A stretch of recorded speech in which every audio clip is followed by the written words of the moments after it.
ISIS Audiobooks presents an unabridged recording of Eric, written by Terry Pratchett, read by Stephen Briggs.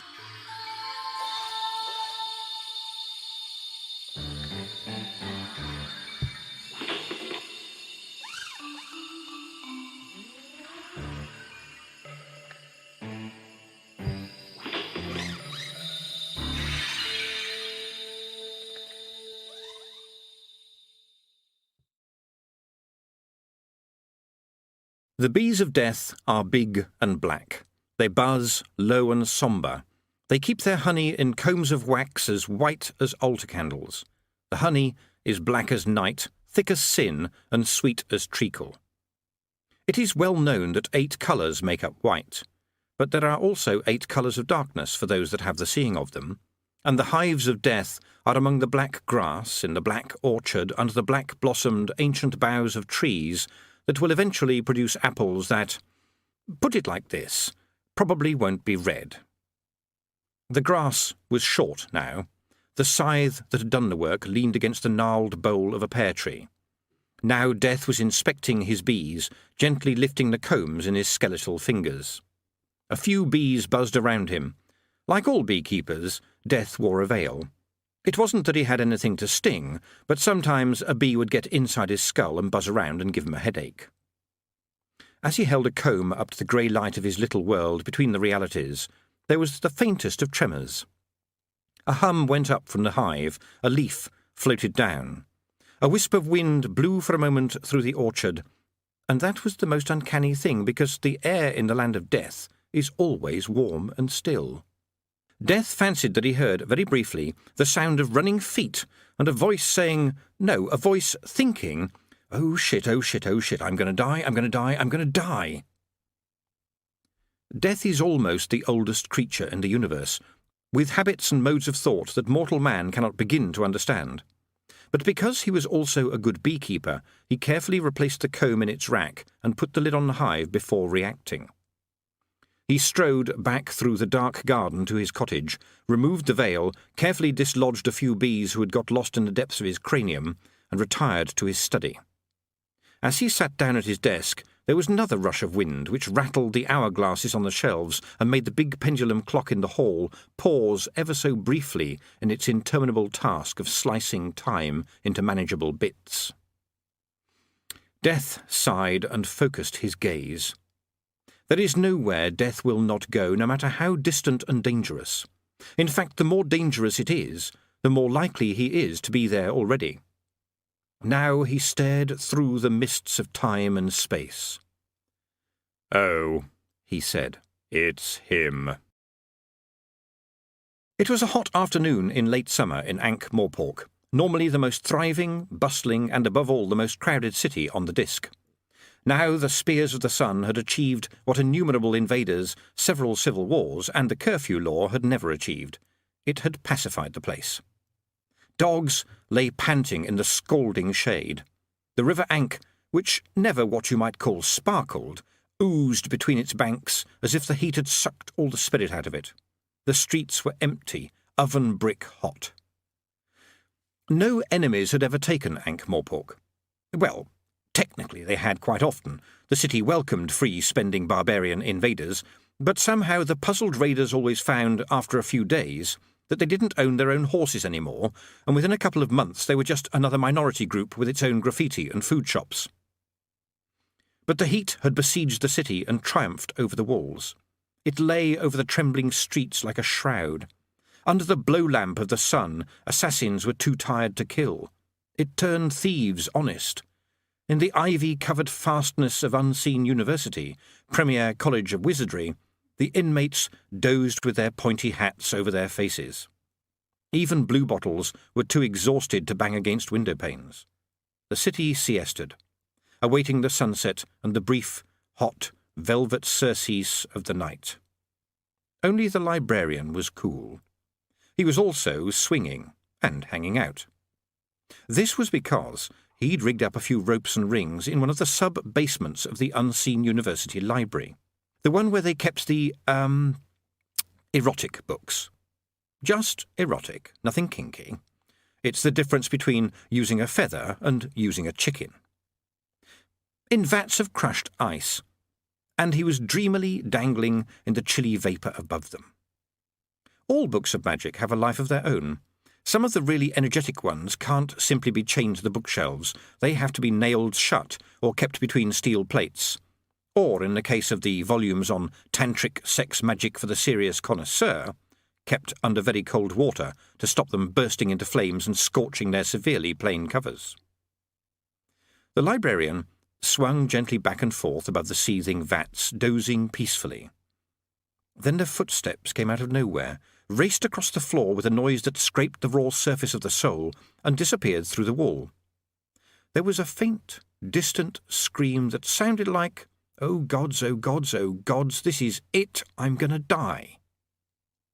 The librarian woke up, lost his grip, and flopped into the few inches of tepid water that was all that stood between The Joy of Tantric Sex with Illustrations for the Advanced Student by a Lady and spontaneous combustion. And it would have gone badly for him if the librarian had been a human being. Fortunately, he was currently an orangutan. With so much raw magic sloshing around in the library, it would be surprising if accidents did not happen sometimes, and one particularly impressive one had turned him into an ape. Not many people get the chance to leave the human race while still alive, and he'd strenuously resisted all efforts since to turn him back. Since he was the only librarian in the universe who could pick up books with his feet, the university hadn't pressed the point.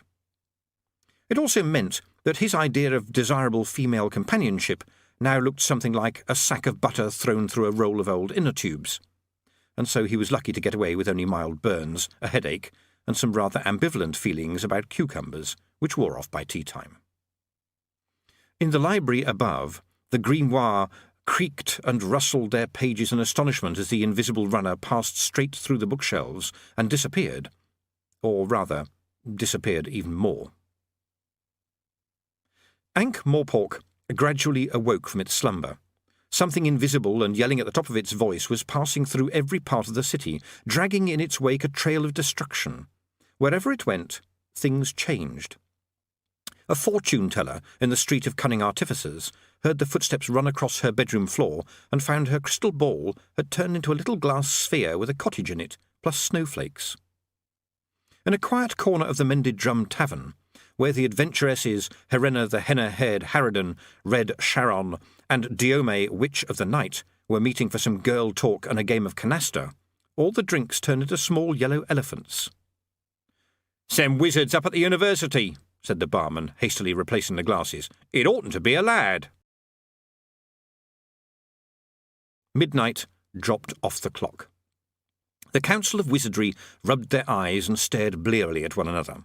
They felt it oughtn't to be allowed too, especially since they weren't the ones that were allowing it. Finally, the new Arch-Chancellor, Ezrolith Churn, suppressed a yawn, sat up straight in his chair, and tried to look suitably magisterial. He knew he wasn't really Arch-Chancellor material. He hadn't really wanted the job. He was 98 and had achieved this worthwhile age by carefully not being any trouble or threat to anyone. He had hoped to spend his twilight years completing his 7-volume treatise on some little-known aspects of Kuian rain-making rituals, which were an ideal subject for academic study, in his opinion, since the rituals only ever worked in Ku, and that particular continent had slipped into the ocean several thousand years ago. It took 30 years to subside. The inhabitants spent a lot of the time wading. It went down in history as the multiverse's most embarrassing continental catastrophe. The trouble was that in recent years the lifespan of Arch-Chancellors seemed to be a bit on the short side, and the natural ambition of all wizards for the job had given way to a curious self-effacing politeness.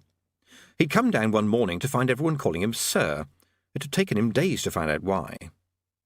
His head ached. He felt it was several weeks past his bedtime, but he had to say something. "Gentlemen," he began. "Ook.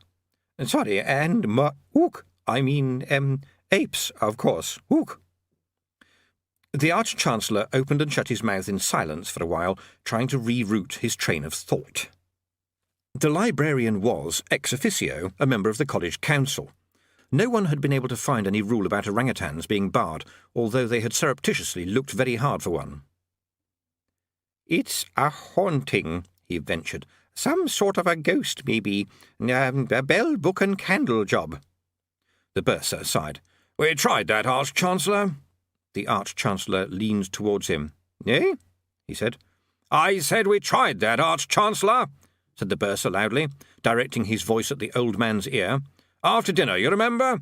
We used Hump Temper's names of the ants and rang Old Tom. Old Tom was the single cracked bronze bell in the university bell tower. The clapper dropped out shortly after it was cast, but the bell still tolled out some tremendously sonorous silences every hour. Did we indeed? Worked, did it? No, Arch-Chancellor. Eh? Anyway, we've never had any trouble with ghosts before, said the senior tutor. Wizards just don't haunt places. The Arch-Chancellor groped for a crumb of comfort. Perhaps it's just something natural, he said. Possibly the rumblings of an underground spring. Earth movements, perhaps. Something in the drains. They can make very funny noises, you know, when the wind is in the right direction. He sat back and beamed. The rest of the council exchanged glances.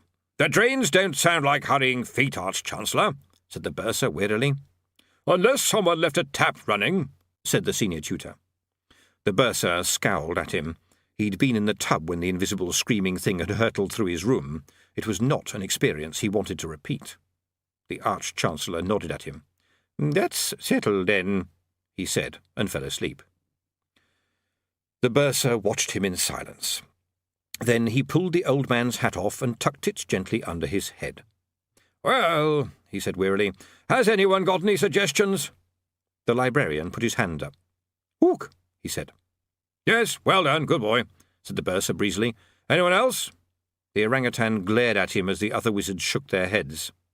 It's a tremor in the texture of reality, said the senior tutor. That's what it is. What shall we do about it, then? Search me. Unless we tried the old... Oh, no, said the bursar. Don't say it. Please, it's far too dangerous. His words were chopped off by a scream that began at the far end of the room and dopplered along the table, accompanied by the sound of many running feet. The wizards ducked in a scatter of overturned chairs. The candle flames were drawn into long, thin tongues of octarine light before being snuffed out.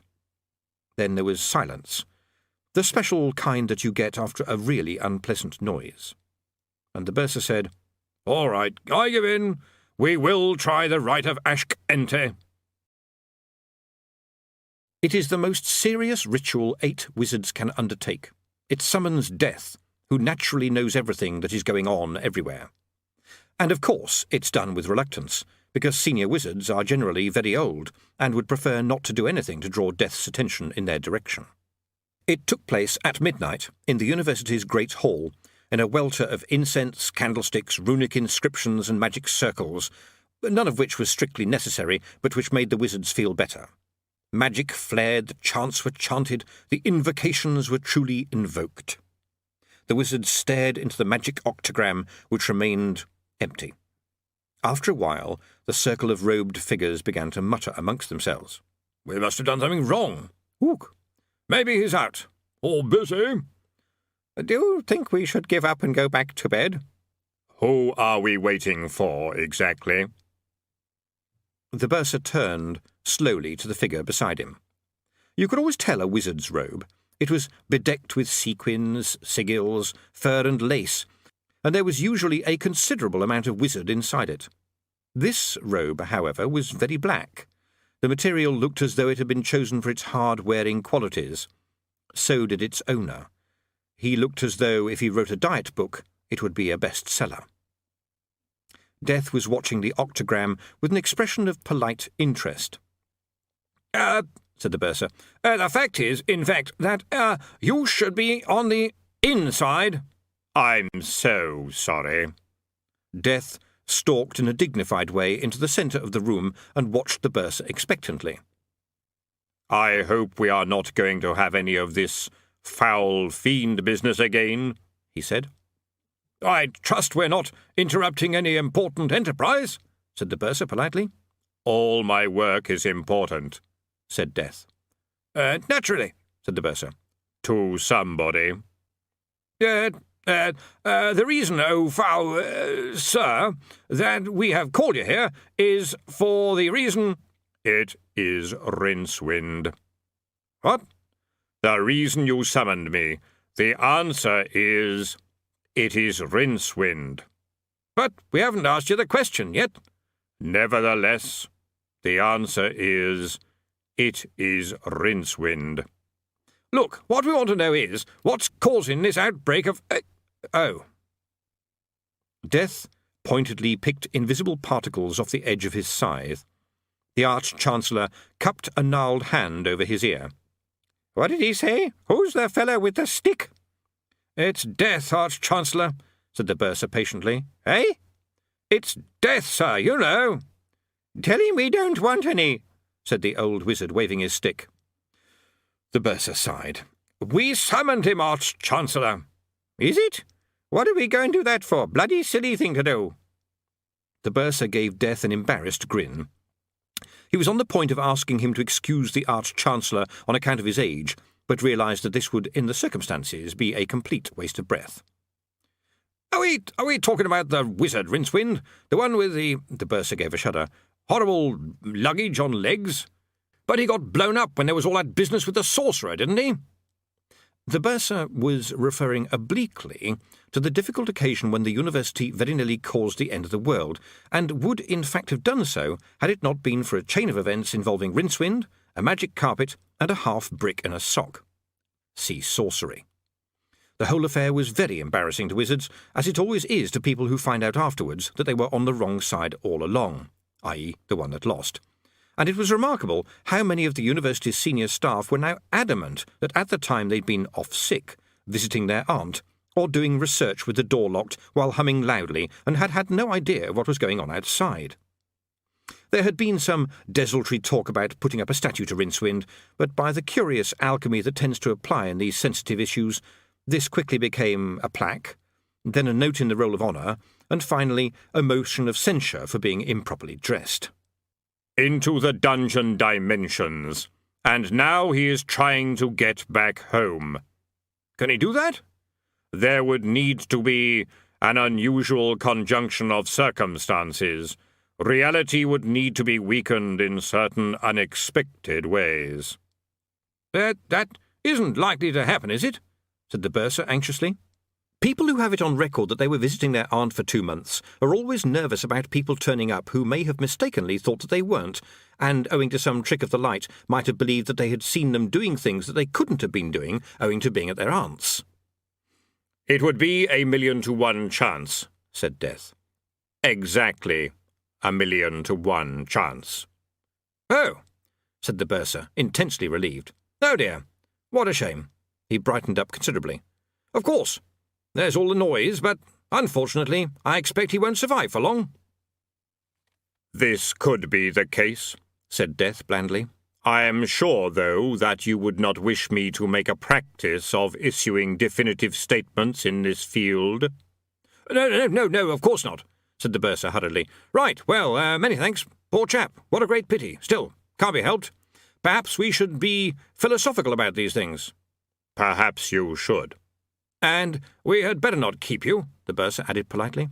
Thank you. Goodbye. Be seeing you. In fact, the noise stopped just before breakfast. The librarian was the only one unhappy about it. Rincewind had been his assistant and his friend, and was a good man when it came to peeling a banana. He had also been uniquely good at running away from things. He was not, the librarian considered, the type to be easily caught. There had probably been an unusual conjunction of circumstances. That was a far more likely explanation. There had been an unusual conjunction of circumstances. By exactly 1,000,000 to 1 chance, there had been someone watching, studying, looking for the right tools for a special job. And here was Rincewind. It was almost too easy. So Rincewind opened his eyes. There was a ceiling above him. If it was the floor, then he was in trouble. So far, so good. He cautiously felt the surface he was lying on. It was grainy, woody in fact, with the odd nail hole. A human sort of surface. His ears picked up the crackle of a fire and a bubbling noise, source unknown. His nose, feeling that it was being let out of things, hastened to report a whiff of brimstone. Right, so where did that leave him? lying on a rough wooden floor in a firelit room with something that bubbled and gave off sulphurous smells. In his unreal, dreamy state, he felt quite pleased at this process of deduction. What else? Oh, yes. He opened his mouth and screamed and screamed and screamed. This made him feel slightly better. He lay there a bit longer. Through the tumbled heap of his memories came the recollections of mornings in bed when he was a little boy, desperately subdividing the passing time into smaller and smaller units to put off the terrible moment of getting up and having to face all the problems of life, such as, in this case, who he was, where he was, and why he was. "What are you?"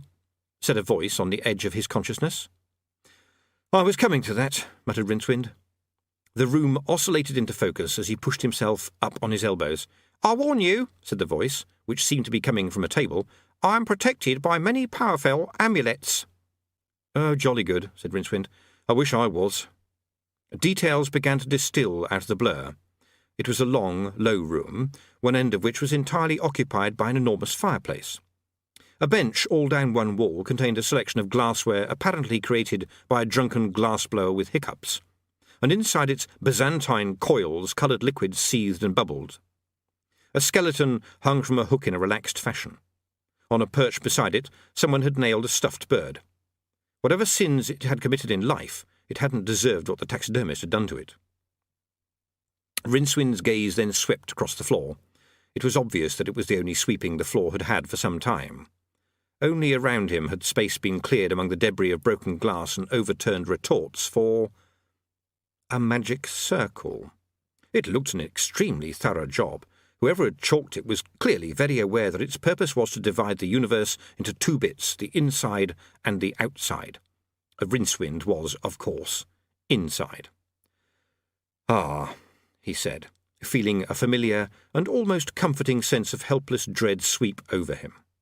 "I adjure and conjure thee against all aggressive acts, O demon of the pit," said the voice from, Rincewind now realised, behind the table. "Fine, fine," said Rincewind quickly. "That's all right by me. It isn't possible that there's been the teeniest little mistake here, could there? Avaunt." "Right," said Rincewind. He looked around desperately. "How?" "Don't you think you can lure me to my doom with thy lying tongue, O fiend of Sham-Haroth?" said the table.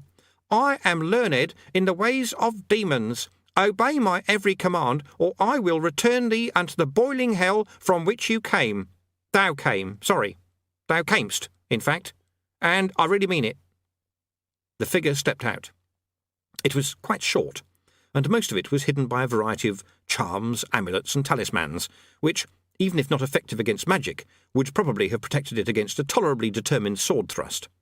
It wore glasses, and had a hat with long side pieces that gave it the air of a short-sighted spaniel. It held a sword in one shaking hand. It was so heavily etched with sigils that it was beginning to bend. "Boiling hell, did you say?" said Rincewind weakly. "Absolutely. Where the screams of anguish and the tortured torments—" Yes, you've made your point," said Rincewind. "Only, you see, the thing is, in fact, that I'm not a demon. So if you would just let me out." "I am not fooled by thy outer garb, demon," said the figure. In a more normal voice it added, "Anyway, demons always lie. Well-known fact." "It is," said Rincewind, clutching at this straw. "In that case, then, I am a demon." "Aha! Condemned out of your own mouth." "Look, I don't have to put up with this," said Rincewind. "I don't know who you are or what's happening, but I'm going to have a drink, all right." He went to walk out of the circle and went rigid with shock as sparks crackled up from the runic inscriptions and earthed themselves all over his body. Thou mayn't. The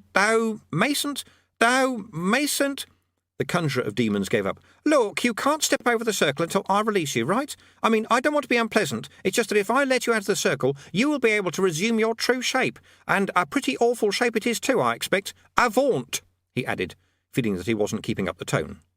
"All right, I'm a-vaunting, said Rincewind, rubbing his elbow. "But I'm still not a demon." "How come you answered the conjuration, then? I suppose you just happened to be passing through the paranatural dimensions, eh?" "Something like that, I think. It's all a bit blurred." "Pull the other one. It has got bells on." The conjurer leaned his sword against a lectern on which a heavy book, dripping bookmarks, lay open. Then he did a mad little jig on the floor. "It worked," he said. He caught sight of Rincewind's horrified gaze and pulled himself together. He gave an embarrassed cough and stepped up to the lectern. "I really am not," Rincewind began. "I had this list here somewhere," said the figure. "Let's see now. Oh, yes, I command you, to grant me 3 wishes, yes.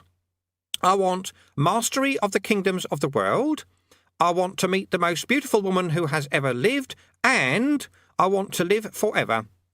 He gave Rincewind an encouraging look. "All that?" said Rincewind. "Yes." "Oh, no problem," said Rincewind sarcastically. "And then I get the rest of the day off, right? And I want a chest full of gold, too, just to be going on with. I can see you've got it all thought out." "Yes. Avaunt." Right. Only," Rincewind thought hurriedly, "he's quite mad, but mad with a sword in his hands, the only chance I've got is to argue him out of it on his own terms. Only, do you see, I'm not a very superior kind of demon, and I'm afraid those sort of errands are a bit out of my league, sorry. You can avaunt as much as you like, but they're just beyond me." The little figure peered over the top of its glasses. "I see," he said testily. "What could you manage then, do you think?" "Well, said Rincewind, "I suppose I could go down to the shops and get you a packet of mints or something." There was a pause. "You really can't do all those things?" "Sorry. Look, I'll tell you what. You just release me, and I'll be sure to pass the word around when I get back to—" Rincewind hesitated. Where the hell did demons live, anyway? "Demon City," he said hopefully. "You mean Pandemonium?" said his captor suspiciously. "Yes, that's right. That's what I meant. I'll tell everyone, next time you're in the real world, be sure and look up— what's your name?" "Thursley. Eric Thursley." "Right. Demonologist. Midden Lane, Pseudopolis. Next door to the tannery," said Thursley hopefully. "Right you are. Don't you worry about it. Now, if you'll just let me out—" Thursley's face fell. "You're sure you really can't do it?" he said, and Rincewind couldn't help noticing the edge of pleading in his voice. "Even a small chest of gold would do. And I mean, it needn't be the most beautiful one in the whole of history. Second most beautiful would do, or third. You can pick any one out of, the top 100,000. Whatever you've got in stock sort of thing." By the end of the sentence, his voice twanged with longing. Rincewind wanted to say, "Look, what you should do is stop all this messing around with chemicals in dark rooms and have a shave, a haircut, a bath. Make that 2 baths. Buy yourself a new wardrobe and get out of an evening, and then—" But he'd have to be honest, because even washed, shaved and soaked in body splash, Thursley wasn't going to win any prizes. "And then you could have your face slapped by any woman of your choice. I mean, it wouldn't be much, but it would be body contact." "Sorry," he said again. Thursley sighed. "The kettle's on," he said. "Would you like a cup of tea?" Rincewind stepped forward into a crackle of psychic energy. "Ah," said Thursley uncertainly, as the wizard sucked at his fingers. "I'll tell you what, I'll put you under a conjuration of duress." "There's no need, I assure you." "No, it's best this way. It means you can move around. I had it all ready anyway, in case you could go and fetch, her." "Fine," said Rincewind. As the demonologist mumbled words from the book, he thought, feet, door, stairs. What a great combination. It occurred to him that there was something about the demonologist that wasn't quite usual, but he couldn't put his finger on it. He'd looked pretty much like the demonologists Rincewind had known back in Ankh-Morpork, who were all bent and chemical-stained and had eyes with pupils like pinheads from all the chemical fumes. This one would have fitted in easily. It was just that there was something odd. "To be honest," said Thursley, industriously mopping away part of the circle, "you're my first demon. It's never worked before. What is your name?" "Rincewind." Thursley thought about this. "It doesn't ring a bell," he said. "There's a Rincewin in the demonology, and a Wincewin, but they've got more wings than you. You can step out now. I must say that's a first-class materialisation. No one would think you were a fiend to look at you. Most demons, when they want to look human, materialise in the shape of nobles, kings and princes. This moth-eaten wizard look is very clever. You could have almost fooled me. It's a shame you can't do any of those things. I can't see why you'd want to live forever, said Rincewind, privately determining that the words moth-eaten would be paid for if ever he got the opportunity. Being young again, I can understand that. Ha!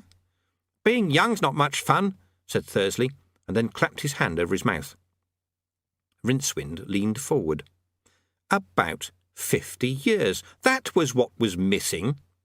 That's a false beard, he said. How old are you? 87, squeaked Thursley. I can see the hooks over your ears. 78, honest, I won't. You're a little boy. Eric pulled himself up haughtily. I'm not, he snapped. I'm nearly 14. Aha! The boy waved the sword at Rincewind. It doesn't matter anyway, he shouted. Demonologists can be any age. You're still my demon, and you have to do as I say. Eric? Came a voice from somewhere below them. Eric's face went white. Yes, Mother, he shouted, his eyes fixed on Rincewind. His mouth shaped the words, Don't say anything, please. What's all that noise up there? Nothing, Mother. Come down and wash your hands, dear. Your breakfast's ready. Yes, Mother. He looked sheepishly at Rincewind. That's my mother, he said. She's got a good pair of lungs, hasn't she? Said Rincewind. I'd better go then, said Eric. You'll have to stay up here, of course. It dawned on him that he was losing a certain amount of credibility at this point. He waved the sword again. I won't, he said. I command you not to leave this room. Right, sure, said Rincewind, eyeing the windows. Promise? Otherwise you'll be sent back to the pit. Oh, I don't want that, said Rincewind. Off you trot. Don't worry about me. I'm going to leave the sword and stuff here, said Eric, removing most of his accoutrements to reveal a slim, dark-haired young man whose face would be a lot better when his acne cleared up. If you touch them, terrible things will befall. Wouldn't dream of it, said Rincewind. When he was left alone, he wandered over to the lectern and looked at the book. The title, in impressively flickering red letters, was the Maleficarum Sumpta Diabolicite Ocularis Singularum, the Book of Ultimate Control. He knew about it. There was a copy in the library somewhere, although wizards never bothered with it. This might seem odd, because if there is one thing a wizard would trade his grandmother for, it is power. But it wasn't all that strange, because any wizard bright enough to survive for 5 minutes was also bright enough to realise that if there was any power in demonology, then it lay with the demons. Using it for your own purposes would be like trying to beat mice to death with a rattlesnake. Even wizards thought demonologists were odd. They tended to be surreptitious, pale men who got up to complicated things in darkened rooms and had damp, weak handshakes. It wasn't like good, clean magic. No self-respecting wizard would have any truck with the demonic regions, whose inhabitants were as big a collection of ding-dongs as you'd find outside a large belfry. He inspected the skeleton closely, just in case. It didn't seem inclined to make a contribution to the situation. It belonged to his what's-name, grandfather, said a cracked voice behind him. Bit of an unusual bequest, said Rincewind. Oh, not personally. He got it in a shop somewhere. It's one of them articulate what's-names. It's not saying much right now, said Rincewind, and then went very quiet and thoughtful. He said, without moving his head. What precisely am I talking to? I'm a what's-name. Tip of me tongue, begins with a P. Rincewind turned around slowly. You're a parrot, he said. That's it. Rincewind stared at the thing on the perch. It had one eye that glittered like a ruby. Most of the rest of it was pink and purple skin, studded with the fag ends of feathers, so that the net effect was of an oven-ready hairbrush. It jiggled arthritically on its perch, and then slowly lost its balance until it was hanging upside down. I thought you were stuffed, said Rincewind. Up yours, wizard! Rincewind ignored it and crept over to the window. It was small, but gave out onto a gently sloping roof. And out there was real life, real sky, real buildings. He reached out to open the shutters. A crackling current coursed up his arm and earthed itself in his cerebellum. He sat on the floor, sucking his fingers. He told you, said the parrot, swinging backwards and forwards, upside down. But you wouldn't what's-name. He's got you by the what's-names. But it should only work on demons. Ah, said the parrot, achieving enough momentum to swing upright again, whereupon it steadied itself with the stubby remains of what once had been wings. It's all according, innit? If you come in through a door marked what's-names, that means you get treated as a what's-name, right? Demon, I mean. subject to all the rules and what's names. Tough one for you. But you know I'm a wizard, don't you? The parrot gave a squawk. I've seen 'em, mate. The real Mac what's name. Some of the ones we've had in here, they'd make you choke on your millet. Great, scaly, fiery what's names. Took weeks to get the soot off the walls, it added, in an approving tone of voice. That was in his granddad's day, of course. The kid hasn't been any good at it up to now. Bright lad. I blame the what's names, parents. New money, you know, wine business. Spoil him rotten. Let him play with his what's name's old stuff. Oh, he's such an intelligent lad. Knows always in a book, the parrot mimicked. They never give him any of the things a sensitively growing what's name really needs, if you was to ask me. What, you mean love and guidance? Said Rincewind. I was thinking of a bloody good what's name, thrashing, said the parrot. Rincewind clutched at his aching head. If this was what demons usually had to go through, no wonder they were all so annoyed. Polly want a biscuit, said the parrot vaguely, in much the same way as a human would say, or as I was saying, and went on, his granddad was keen on it, that and his pigeons.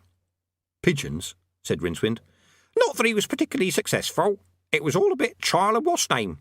I thought you said great big scaly... Oh, yes. But that wasn't what he was after. He was trying to conjure up a succubus. It should be impossible to leer when all you've got is a beak, but the parrot managed it. That's a female demon what comes in the night and makes mad, passionate wasp... I've heard of them, said Rincewind. Bloody dangerous things. The parrot put its head on one side. It never worked.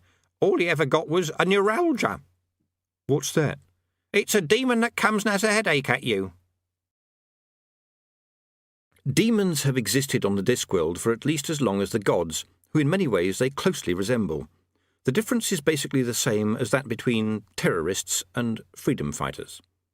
Most of the demons occupy a spacious dimension close to reality, traditionally decorated in shades of flame and maintained at roasting point. This isn't actually necessary, but if there is one thing that your average demon is, it is a traditionalist. In the centre of the inferno, rising majestically from a lake of lava substitute, and with unparalleled views of the 8 circles, lies the city of Pandemonium.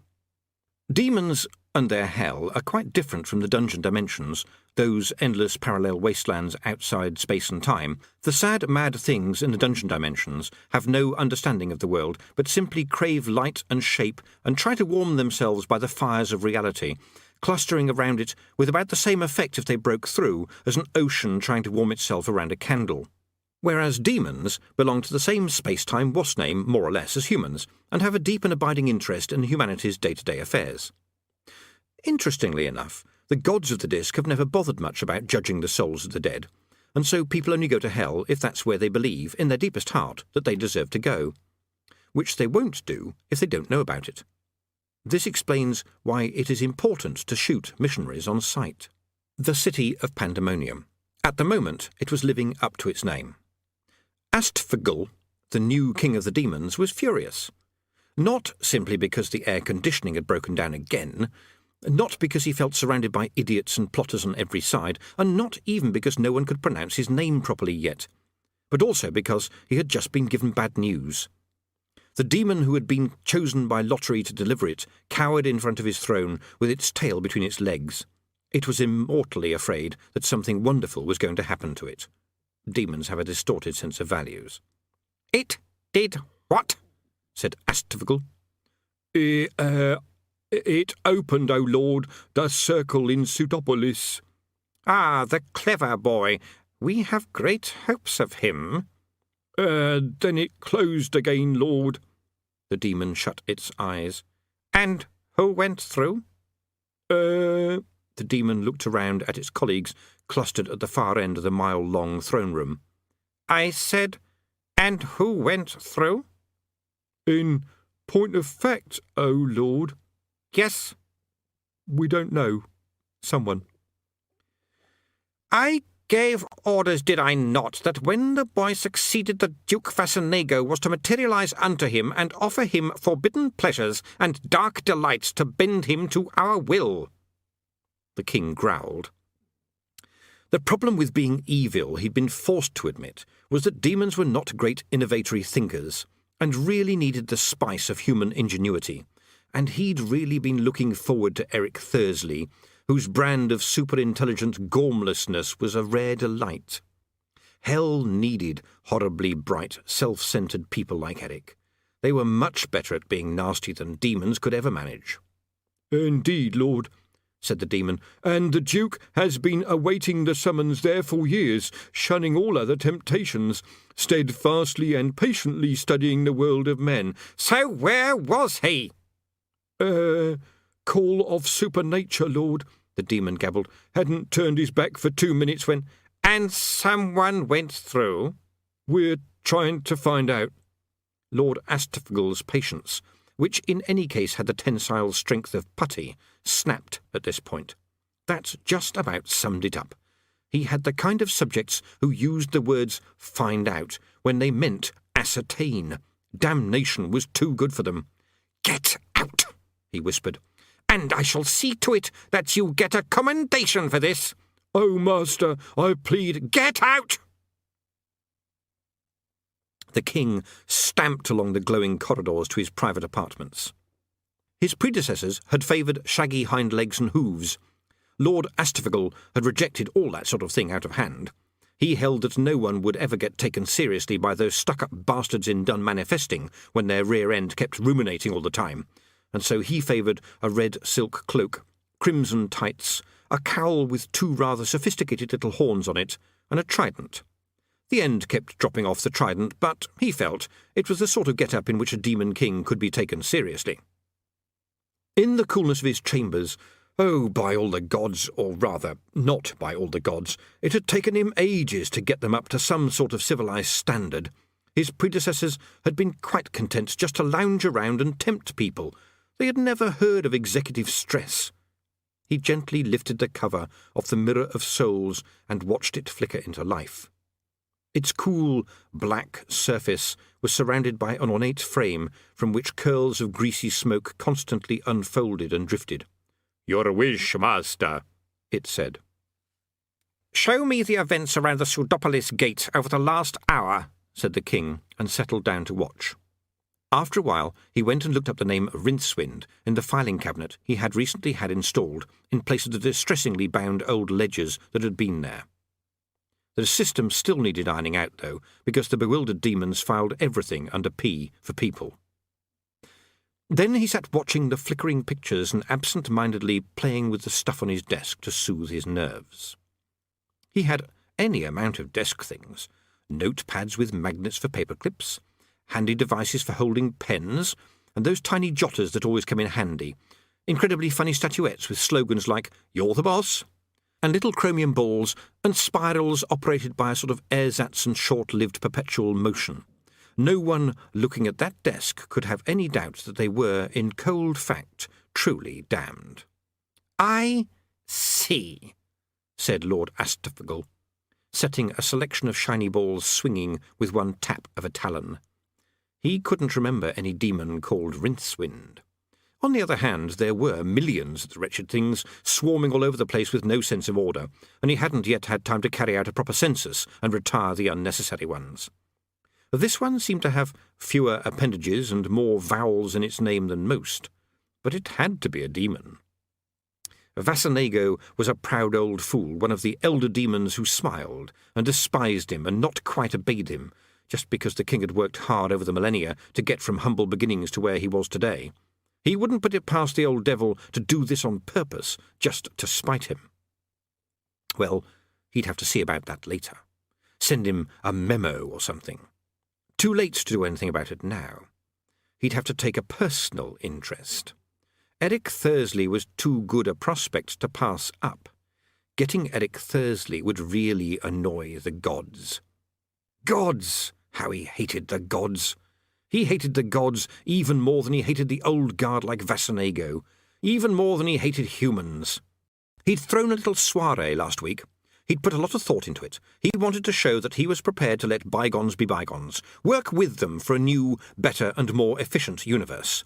He'd call it a getting-to-know-you party. There'd been sausages on sticks and everything. He'd done his best to make it nice. They hadn't even bothered to answer the invitations. And he'd made a special point of putting RSVP on them. "Demon?" Eric peered around the door. "What shape are you?" he said.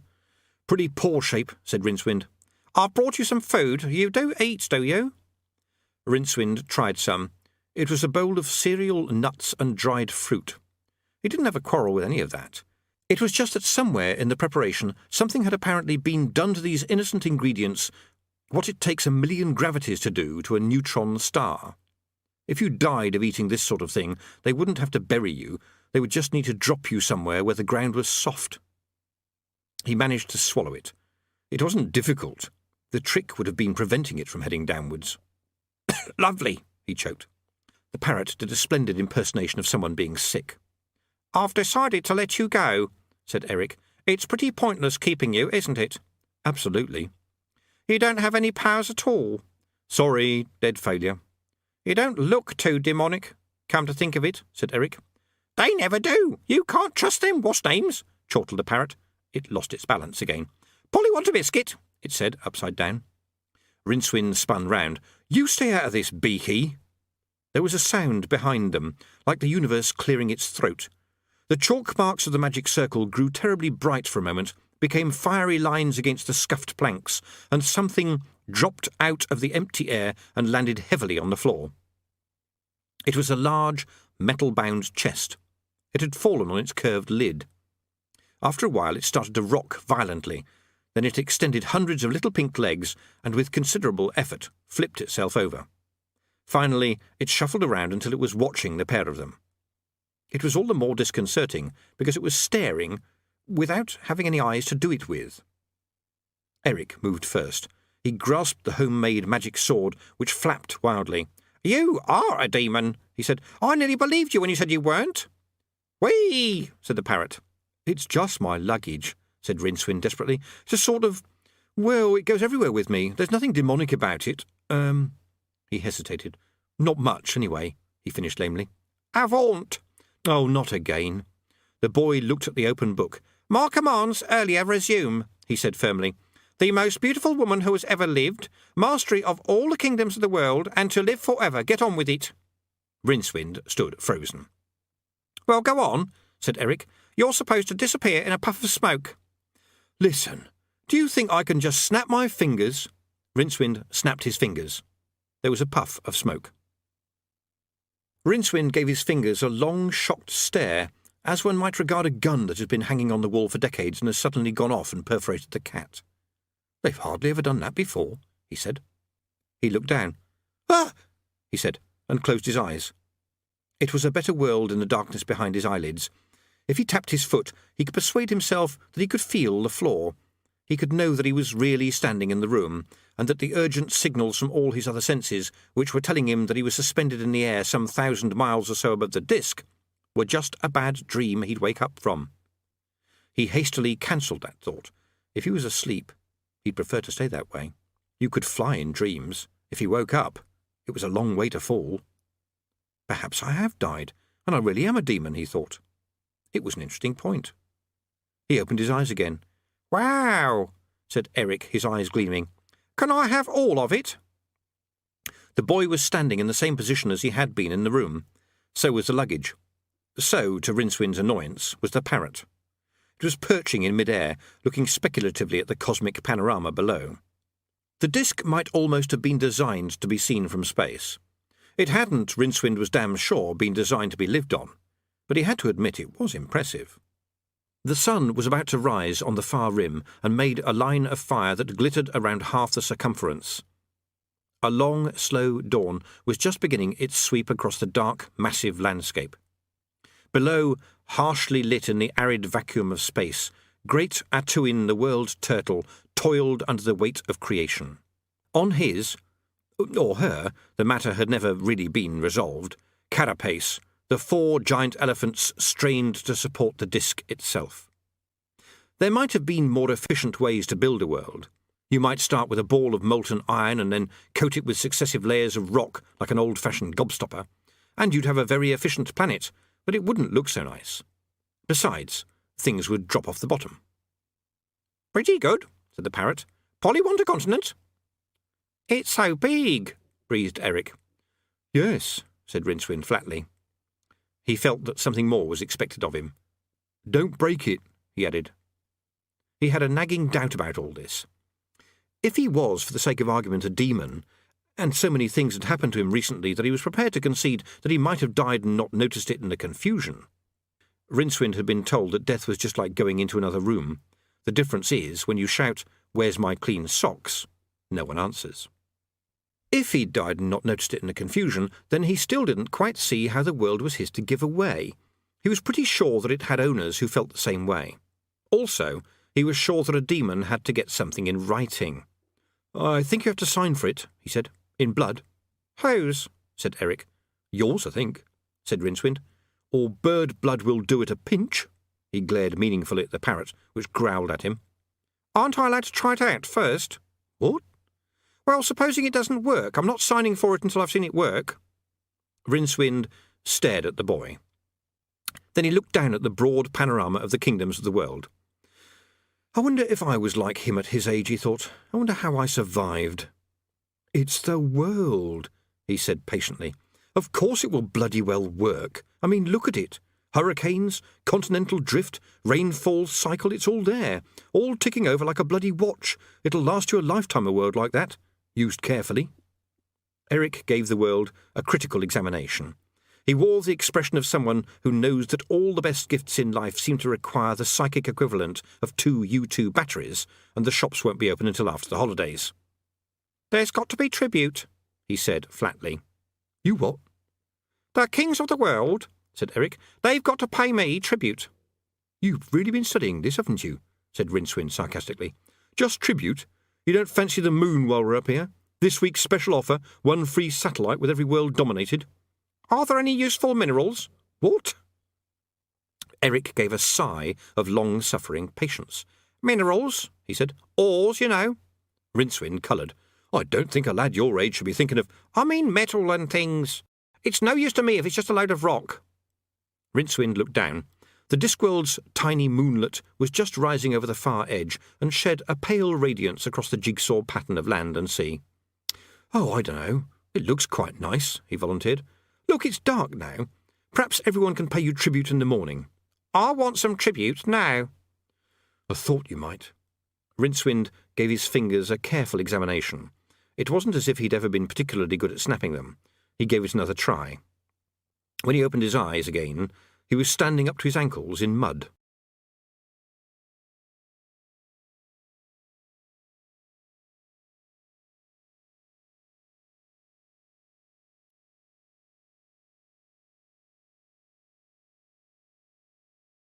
CD 2.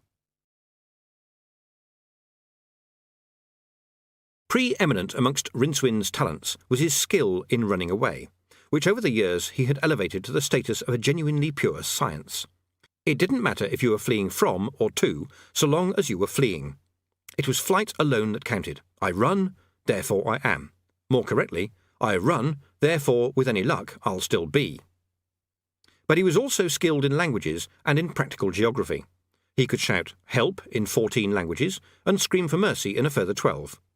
He had passed through many of the countries on the disc, some of them at high speed, and during the long, lovely, boring hours when he'd worked in the library, he'd whiled away the time by reading up on all the exotic and faraway places he'd never visited. He remembered that at the time he'd sighed with relief that he'd never have to visit them. And now, here he was. Jungle surrounded him. It wasn't nice, interesting, open jungle, such as leopard skin-clad heroes might swing through, but serious, real jungle that towered up like solid slabs of greenness, thorned and barbed, jungle in which every representative of the vegetable kingdom had really rolled up its bark and got down to the strenuous business of outgrowing all competitors. The soil was hardly soil at all, but dead plants on the way to composthood. Water dripped from leaf to leaf, insects whined in the humid, spore-laden air, and there was the terrible, breathless silence made by the motors of photosynthesis running flat out. Any yodeling hero who tried to swing through that lot might just as well take his chances with a bean slicer. "How do you do that?" said Eric. "It's probably a knack," said Rincewind. Eric subjected the wonders of nature to a cursory and disdainful glance. "This doesn't look like a kingdom," he complained. "You said we could go to a kingdom. Do you call this a kingdom?" "This is probably the rainforests of Clatch," said Rincewind. "They're stuffed full of lost kingdoms." "You mean mysterious ancient races of Amazonian princesses who subject all male prisoners to strange and exhaustive progenitative rites?" said Eric, his glasses beginning to fog. "Ha ha," said Rincewind stonily. "What an imagination a child has." "What's name?" shrieked the parrot. "I've read all about them," said Eric, peering into the greenery. "Of course, I own those kingdoms as well." He stared at some private inner vision. "Gosh," he said hungrily. "I should concentrate on the tribute if I was you," said Rincewind, setting off down what was possibly a path. The brightly coloured blooms on a tree nearby turned to watch him go. In the jungles of central Clatch there are indeed lost kingdoms of mysterious Amazonian princesses who capture male explorers for specifically masculine duties. These are indeed rigorous and exhausting, and the luckless victims do not last long. This is because wiring plugs, putting up shelves, sorting out the funny noise in the attics, and mowing lawns can eventually reduce even the strongest constitution. There are also hidden plateaux where the reptilian monsters of a bygone epoch romp and play, as well as elephants' graveyards, lost diamond mines, and strange ruins decorated with hieroglyphs, the very sight of which can freeze the most valiant heart. On any reasonable map of the area, there's barely room for the trees. The few explorers who have returned have passed on a number of handy hints to those who follow after, such as 1. Avoid, if possible, any hanging-down creepers with beady eyes and a forked tongue at one end. 2. Don't pick up any orange and black striped creepers that are apparently lying across the path twitching because there is often a tiger on the other end. And 3. Don't go. If I'm a demon, Rincewind thought hazily, why is everything stinging me and trying to trip me up? I mean, surely I can only be harmed by a wooden dagger through my heart. Or do I mean garlic? Eventually the jungle opened out into a very wide, cleared area that stretched all the way to a distant blue range of volcanoes. The land fell away below them to a patchwork of lakes and swampy fields, here and there punctuated by great stepped pyramids, each one crowned with a thin plume of smoke curling into the dawn air. The jungle track opened out into a narrow but paved road. "Where's this, demon?" said Eric. "It looks like one of the Tezuman kingdoms," said Rincewind. "They're ruled over by the great Mazuma, I think." "She's an Amazonian princess, is she?" "Strangely enough, no. You'd be astonished how many kingdoms aren't ruled by Amazonian princesses, Eric." "It looks pretty primitive anyway, a bit Stone Age." "The Tezuman priests have a sophisticated calendar and an advanced horology," quoted Rincewind. "Oh," said Eric. "Good." "No," said Rincewind patiently. "It means time measurement." "Oh." "You'd approve of them. They're superb mathematicians, apparently." "Huh," said Eric, blinking solemnly. "Shouldn't think they've got a lot to count in a backward civilization like this." Rincewind eyed the chariots that were heading rapidly towards them. "I think they usually count victims," he said.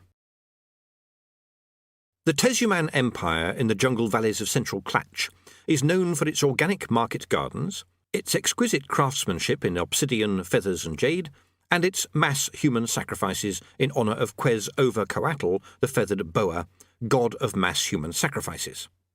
As they said, you always knew where you stood with Quez-Over-Coatl. It was generally with a lot of people on top of a great stepped pyramid with someone in an elegant feathered headdress chipping an exquisite obsidian knife for your very own personal use. The Tezuman are renowned on the continent for being the most suicidally gloomy, irritable and pessimistic people you could ever hope to meet, for reasons that may soon be made clear. It was true about the time measurement as well. The Tezuman had realised long ago that everything was getting steadily worse, and, having a terrible literal-mindedness, had developed a complex system to keep track of how much worse each succeeding day was. Contrary to general belief, the Tezuman did invent the wheel. They just had radically different ideas about what you used it for. It was the first chariot Rincewind had ever seen that was pulled by llamas. That wasn't what was odd about it. What was odd about it was that it was being carried by people, two holding each side of the axle and running after the animals, their sandalled feet flapping on the flagstones. "Do you think it's got the tribute in it?" said Eric.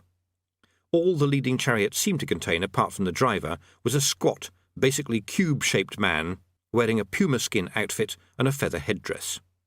The runners panted to a halt, and Rincewind saw that each man wore what would probably be described as a primitive sword, made by affixing shards of obsidian into a wooden club. They looked to him no less deadly than sophisticated, extremely civilized swords. In fact, they looked worse. "Well," said Eric. "Well, what?" said Rincewind. "Tell him to give me my tribute." The fat man got down ponderously, marched over to Eric, and to Rincewind's extreme surprise, grovelled. Rincewind felt something claw its way up his back and onto his shoulder, where a voice like a sheet of metal being torn in half said, "That's better. Very what's-name, comfy. If you try to knock me off, demon, you can what's-name your ear goodbye. What a turn-up for the scrolls, eh? They seem to be expecting him." "Why do you keep saying what's-name?" said Rincewind. "Limited what's-name, doodah, thingy, you know. It's got words in it," said the parrot. "Dictionary?" said Rincewind. The passengers in the other chariots had got out and were also grovelling to Eric, who was beaming like an idiot. The parrot considered this. "Yeah, probably," it said. "I've got to wing it to you," it went on.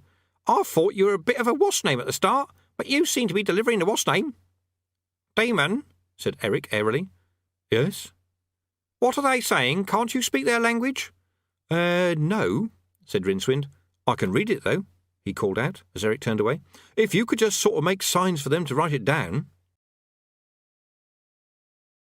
It was around noon. In the jungle behind Rincewind, creatures whooped and gibbered. Mosquitoes the size of hummingbirds whined around his head.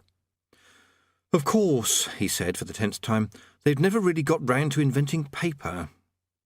The stonemason stood back, handed the latest blunted obsidian chisel to his assistant, and gave Rincewind an expectant look. Rincewind stood back and examined the rock critically. "It's very good," he said. "I mean, it's a very good likeness. You've got his hairstyle and everything. Of course, he's not as, square as that normally, but yes, very good. And here's the chariot, and here's the step pyramids, yes. Well, it looks as though they want you to go to the city with them," he said to Eric. "Tell them yes," said Eric firmly. Rincewind turned to the head man. "Yes," he said. Hunched figure in triple feathered headdress over 3 dots. Rincewind sighed. Without saying a word, the stonemason put a fresh stone chisel into his unresisting fingers and manhandled a new slab of granite into position. One of the problems of being a Tezuman, apart from having a godlike quez over coatl, is that if you unexpectedly need to order an extra pint of milk tomorrow, you probably should have started writing the note for the milkman last month. Tezumen are the only people who beat themselves to death with their own suicide notes. It was late afternoon by the time the chariots trotted into the slab city around the largest pyramid between lines of cheering Tezumen. "This is more like it," said Eric, graciously acknowledging the cheers. "They're very pleased to see us." "Yes," said Rincewind gloomily. "I wonder why." "Well, because I'm the new ruler, of course." Rincewind glanced sidelong at the parrot, who had been unnaturally silent for some time and was now cowering up against his ear like an elderly spinster in a strip club. It was having serious thoughts about the exquisite feather headdresses. "What's-name bastards?" it croaked.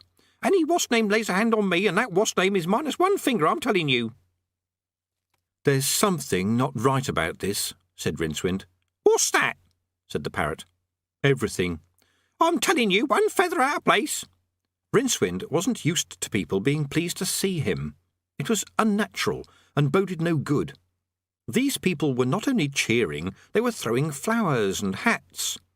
The hats were made out of stone, but the thought was there. Rincewind thought they were rather odd hats. They didn't have crowns. They were, in fact, mere discs with holes in the middle. The procession trotted up the wide avenues of the city to a cluster of buildings at the foot of the pyramid, where another group of civic dignitaries was waiting for them. They were wearing lots of jewellery. It was all basically the same. There are quite a lot of uses to which you can put a stone disc with a hole in the middle, and the Tezumen had explored all but one of them. More important, though, were the boxes and boxes of treasure stacked in front of them. They were stuffed with jewels. Eric's eyes widened. "That tribute," he said. Rincewind gave up. It really was working. He didn't know how, he didn't know why, but at last it was all going right. The setting sun glinted off a dozen fortunes. Of course, it belonged to Eric, presumably, but maybe there was enough for him too. "Naturally," he said weakly. "What else did you expect?" And there was feasting, and long speeches that Rincewind couldn't understand, but which were punctuated with cheers and nods and bows in Eric's direction. And there were long recitals of Tesiman music, which sounds like someone clearing a particularly difficult nostril. Rincewind left Eric sitting proudly enthroned in the firelight and wandered disconsolately across to the pyramid.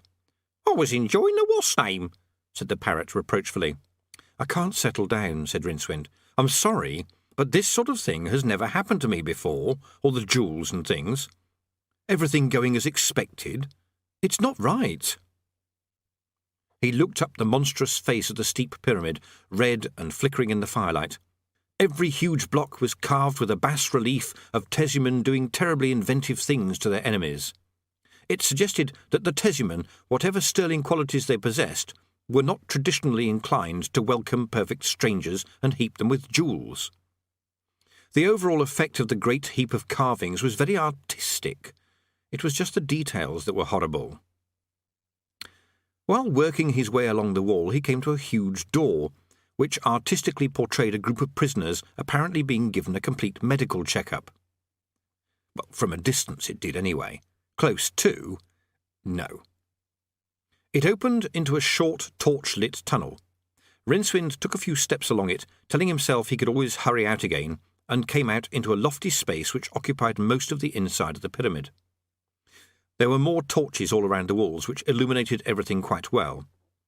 That wasn't really welcome, because what they mainly illuminated was a giant-sized statue of Quez-Over-Coatl, the feathered boa. If you had to be in a room with that statue, you'd prefer it to be pitch dark. Or, then again, perhaps not. A better option would be to put the thing in a darkened room while you had insomnia 1,000 miles away, trying to forget what it looked like. "It's just a statue," Rincewind told himself. "It's not real. They just used their imagination, that's all." "What the what's name is it?" said the parrot. "It's their god." "Get away!" "No, really. It's Quez-Over-Coatl. Half man, half chicken, half jaguar, half serpent, half scorpion, and half mad." The parrot's beak moved as it worked this out. "That makes a what's name total of 3 homicidal maniacs," it said. "About right, yes," said the statue. "On the other hand," said Rincewind instantly, "I do think it's frightfully important for people to have the right to worship in their own special way, and now I think we'll just be going, so just— please don't leave me here," said the statue. "Please take me with you." Could be tricky, Rincewind said hurriedly, backing away. "It's not me, you understand. It's just that where I come from, everyone has this racial prejudice thing against 30-foot-high people with fangs and talons and necklaces of skulls all over them. I just think you'll have trouble fitting in." The parrot tweaked his ear. "It's coming from behind the statue, you stupid what's name," it croaked.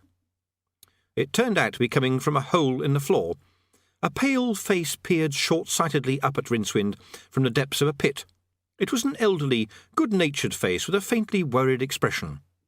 "Hello?" said Rincewind. "You don't know what it means to hear a friendly voice again," said the face, breaking into a grin. "If you could just sort of help me up." "Sorry?" said Rincewind. "You're a prisoner, are you?" "Alas, this is so." "I don't know that I ought to go around rescuing prisoners just like that," said Rincewind. "I mean, you might have done anything." "I am entirely innocent of all crimes, I assure you." "Ah, well, so you say," said Rincewind gravely. "But if the Tesiman have judged—" "What's name?" shrieked the parrot in his ear as it bounced up and down on his shoulder. "Haven't you got the faintest? Where have you been? He's a prisoner in a temple. You've got to rescue prisoners in temples. That's what they're bloody there for." "No, it isn't," snapped Rincewind. "That's all you know. He's probably here to be sacrificed. Isn't that right?" He looked at the prisoner for confirmation. The face nodded. "Indeed, you are correct. They're flayed alive, in fact." "There," said Rincewind to the parrot. "See? You think you know everything. He's here to be flayed alive. Every inch of skin removed to the accompaniment of exquisite pain, added the prisoner helpfully. Rincewind paused. He thought he knew the meaning of the word exquisite, and it didn't seem to belong anywhere near pain. What? Every bit, he said. This is apparently the case. Gosh. What was it you did? The prisoner sighed. You'd never believe me, he said. The Demon King let the mirror darken and drummed his fingers on his desk for a moment. Then he picked up a speaking tube and blew into it. Eventually, a distant voice said, Yes, Gov? Yes, sir, snapped the king. The distant voice muttered something. Yes, sir, it added. Do we have a Quez over Coatl working here? Oh, see, Gov. The voice faded. Came back. Yes, Gov. Is he a duke, earl, count, or baron? Said the king. No, Gov. Well, what is he? There was a long silence at the other end.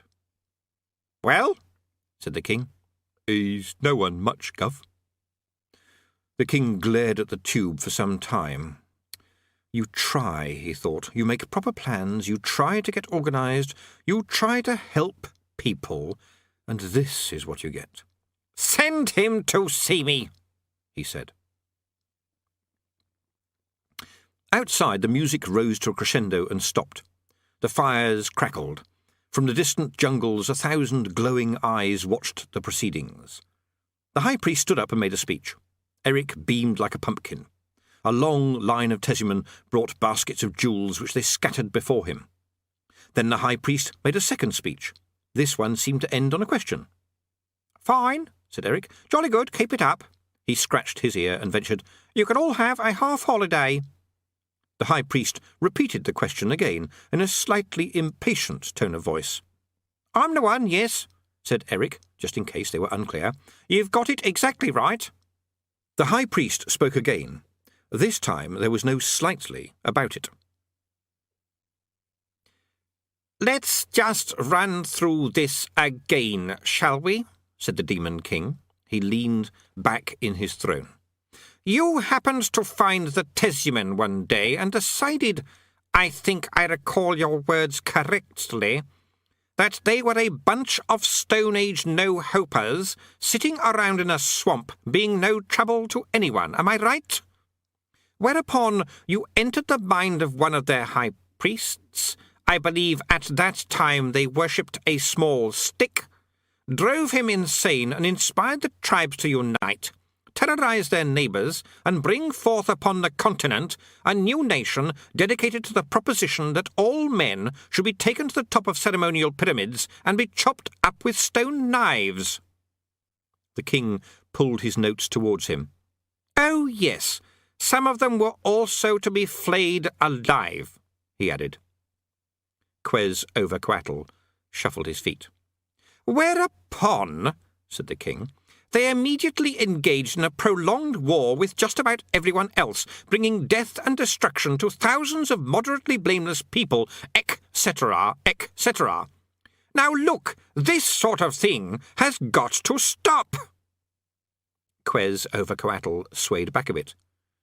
It was only, an hobby, said the imp. I thought, it was the right thing sort of thing. Death and destruction and that. You did you? Said the king. Thousands of more or less innocent people dying, straight out of our hands. He snapped his fingers. Just like that. Straight off to their happy hunting ground or whatever. That's the trouble with you people. You don't think of the big picture. I mean, look at the Tessuman. Gloomy, unimaginative, obsessive. By now they could have invented a whole bureaucracy and taxation system that would have turned the minds of the continent to slag. Instead of which, they're just a bunch of second-rate axe murderers. What a waste! Quez over Coatl squirmed. The king swivelled the throne back and forth a bit. Now I want you to go straight back down there and tell them you're sorry, he said. Pardon? Tell them you've changed your mind. Tell them that what you really wanted them to do was strive day and night to improve the lot of their fellow men. It'll be a winner." "What?" said Quetzalcoatl, looking extremely shifty. "You want me to manifest myself?" "They've seen you already, haven't they? I saw the statue. It's very lifelike." "Well, yes, I've appeared in dreams and that," said the demon uncertainly. "Right, then. Get on with it." Quetzalcoatl was clearly unhappy about something. He said, "you want me to actually materialize sort of thing? I mean, actually sort of turn up on the spot?" "Yes." "Oh." The prisoner dusted himself down and extended a wrinkled hand to Rincewind. "Many thanks. Ponce Daquirm," he said. "Pardon?"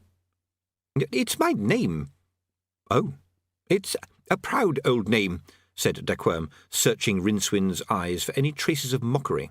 "Fine," said Rincewind blankly. "We were searching for the Fountain of Youth," Daquirm went on. Rincewind looked him up and down. "Any luck?" he said politely. "Not significantly, no." Rincewind peered back down into the pit. "You said we," he said. "Where's everyone else?" "They got religion." Rincewind looked up at the statue of Quetzalcoatl. It took no imagination whatsoever to imagine what kind. "I think," he said carefully, "that we had better go." "Too true," said the old man, and quickly, too, before the ruler of the world turns up." Rincewind went cold. It starts, he thought. I knew it was all going to turn out badly, and this is where it starts. I must have an instinct for these things. "How do you know about that?" he said. "Oh, they've got this prophecy. Well, not a prophecy, really. It's more the entire history of the world start to finish. It's written all over this pyramid," said Daquirm cheerfully. "My word, I wouldn't like to be the ruler when he arrives. They've got plans." Eric stood up. "Now, just you listen to me," he said. "I'm not going to stand for this sort of thing. I'm your ruler, you know." Rincewind stared at the blocks nearest the statue. It had taken the Teziman 2 stories, 20 years, and 10,000 tons of granite to explain what they intended to do to the ruler of the world, but the result was, well, graphic. He would be left in no doubt that they were annoyed. He might even go so far as to deduce that they were quite vexed. "But why do they give him all the jewels to start with?" he said, pointing. "Well, he is the ruler," said Daquirm. "He's entitled to some respect, I suppose." Rincewind nodded. There was a sort of justice in it. If you were a tribe who lived in a swamp in the middle of a damp forest, didn't have any metal, had been saddled with a god like Quetzalcoatl, and then found someone who said he was in charge of the whole affair, you probably would want to spend some time explaining to him how incredibly disappointed you were. The Teziman had never seen any reason to be subtle in dealing with deities. It was a very good likeness of Eric. His eye followed the story onto the next wall.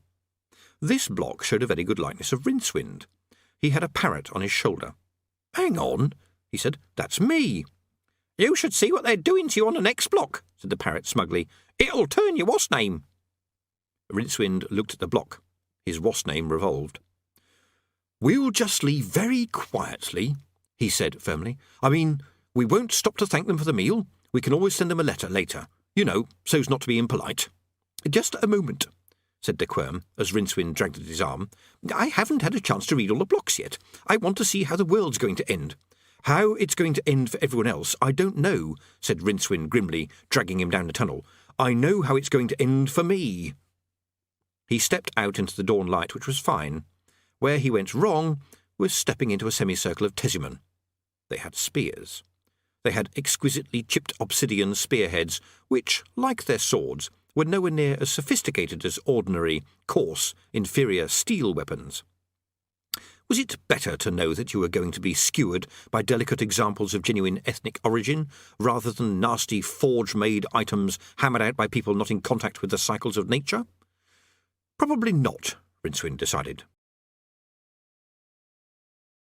"I always say," said de Quirm, "that there is a good side to everything."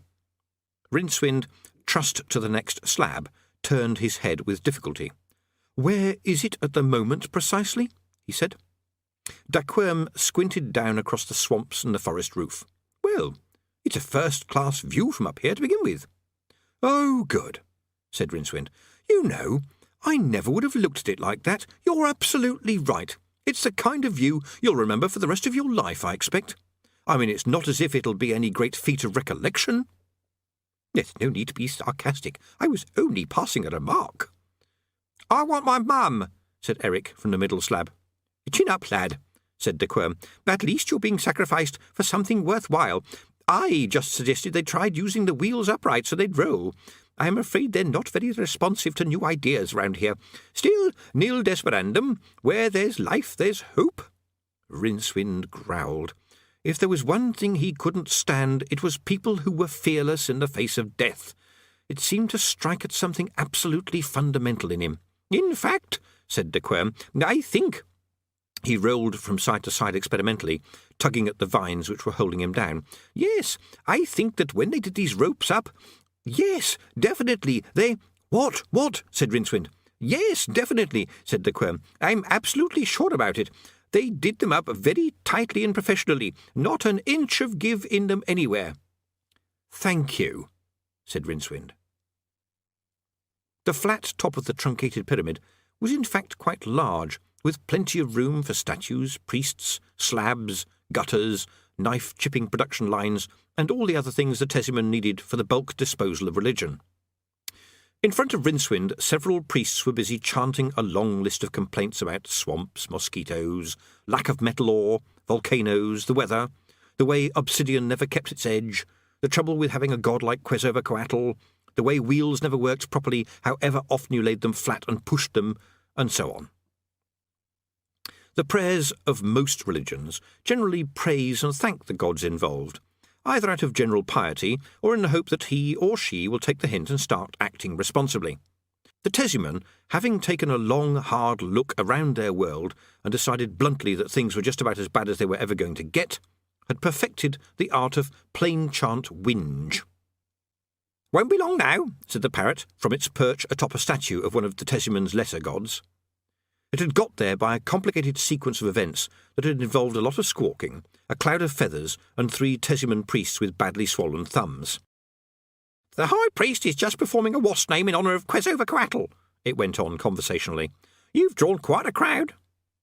"I suppose you wouldn't kind of hop down here and bite through these ropes, would you?" said Rincewind. "Not a chance." "Thought so." "Sun's coming up soon," the parrot continued. Rincewind felt that it sounded unnecessarily cheerful. "I'm going to complain about this demon," moaned Eric. "You wait till my mother finds out. My parents have got influence, you know." "Oh, good," said Rincewind weakly. "Why don't you tell the High Priest that if he cuts your heart out, she'll be right down to the school tomorrow to complain?" The Tesiman priests bowed towards the sun, and all eyes in the crowd below turned to the jungle, where something was happening. There was a sound of crackling undergrowth. Tropical birds erupted through the trees, shrieking. Rincewind, of course, could not see this. "You never should have wanted to be ruler of the world," he said. "I mean, what did you expect? You can't expect people to be happy about seeing you. No one ever is when the landlord turns up." "But they're going to kill me." "It's just their way of saying that, metaphorically. They're fed up with waiting for you to repaint the place and see to the drains." The whole jungle was in uproar now. Animals exploded out of the bushes as if running from a fire. A few heavy thumps indicated that trees were falling over. At last, a frantic jaguar crashed through the undergrowth and loped down the causeway. The luggage was a few feet behind it. It was covered with creepers, leaves, and the feathers of various rare jungle fowls, some of which were now even rarer. The jaguar could have avoided it by zigging or zagging to either side, but sheer idiot terror prevented it. It made the mistake of turning its head to see what was behind it. This was the last mistake it ever made. "You know that box of yours?" said the parrot. "What about it?" said Rincewind. "It's headed this way." The priests peered down at the running figure far below.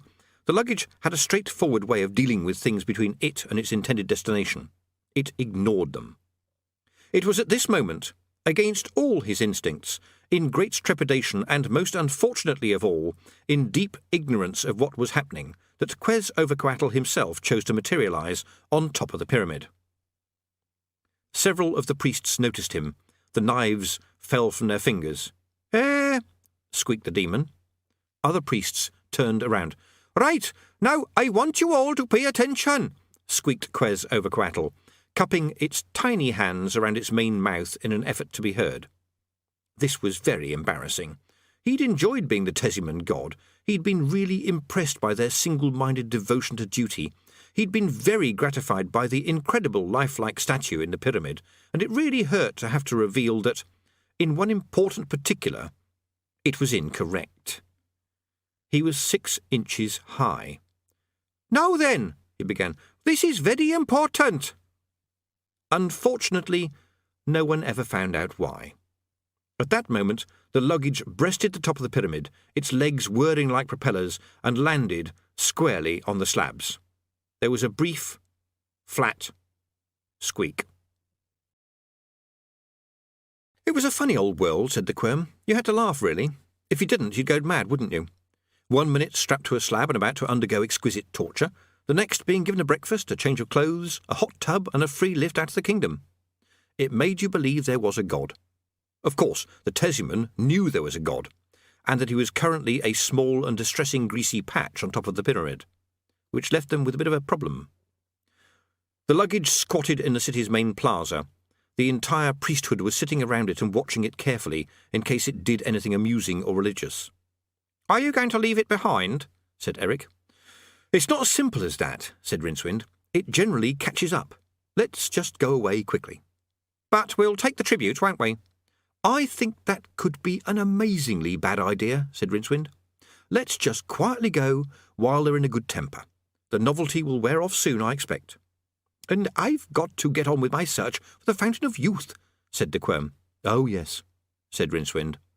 "I've devoted my whole life to it, you know," said the old man proudly. Rincewind looked him up and down. "Really?" he said. "Oh, yes, exclusively, ever since I was a boy." Rincewind's expression was one of acute puzzlement. "In that case," he began, in the manner of one talking to a child, "wouldn't it have been better, you know, more sensible, if you just got on with—" "What?" said the Quern. "Oh, never mind," said Rincewind. "I'll tell you what, though," he added. "I think, in order to prevent you getting, bored, we should present you with this wonderful talking parrot." He made a swift grab, while keeping his thumbs firmly out of harm's way. "It's a jungle fowl," he said. "Cruel to subject it to city life, isn't it?" "I was born in a cage, you raving what's-name!" screamed the parrot. Rincewind faced it, nose to beak.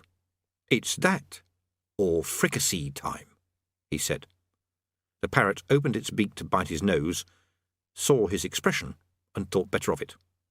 "Polly want a biscuit," it managed, adding, sotto voce, "What's-name, what's-name, what's-name, what's-name?" "A dear little bird of my very own," said the Quern. "I shall look after it. What's-name, what's-name, what's-name?" They reached the jungle. A few minutes later, the luggage trotted after them. It was noon in the kingdom of Tezuma. From inside the main pyramid came the sounds of a very large statue being dismantled. The priests sat around thoughtfully.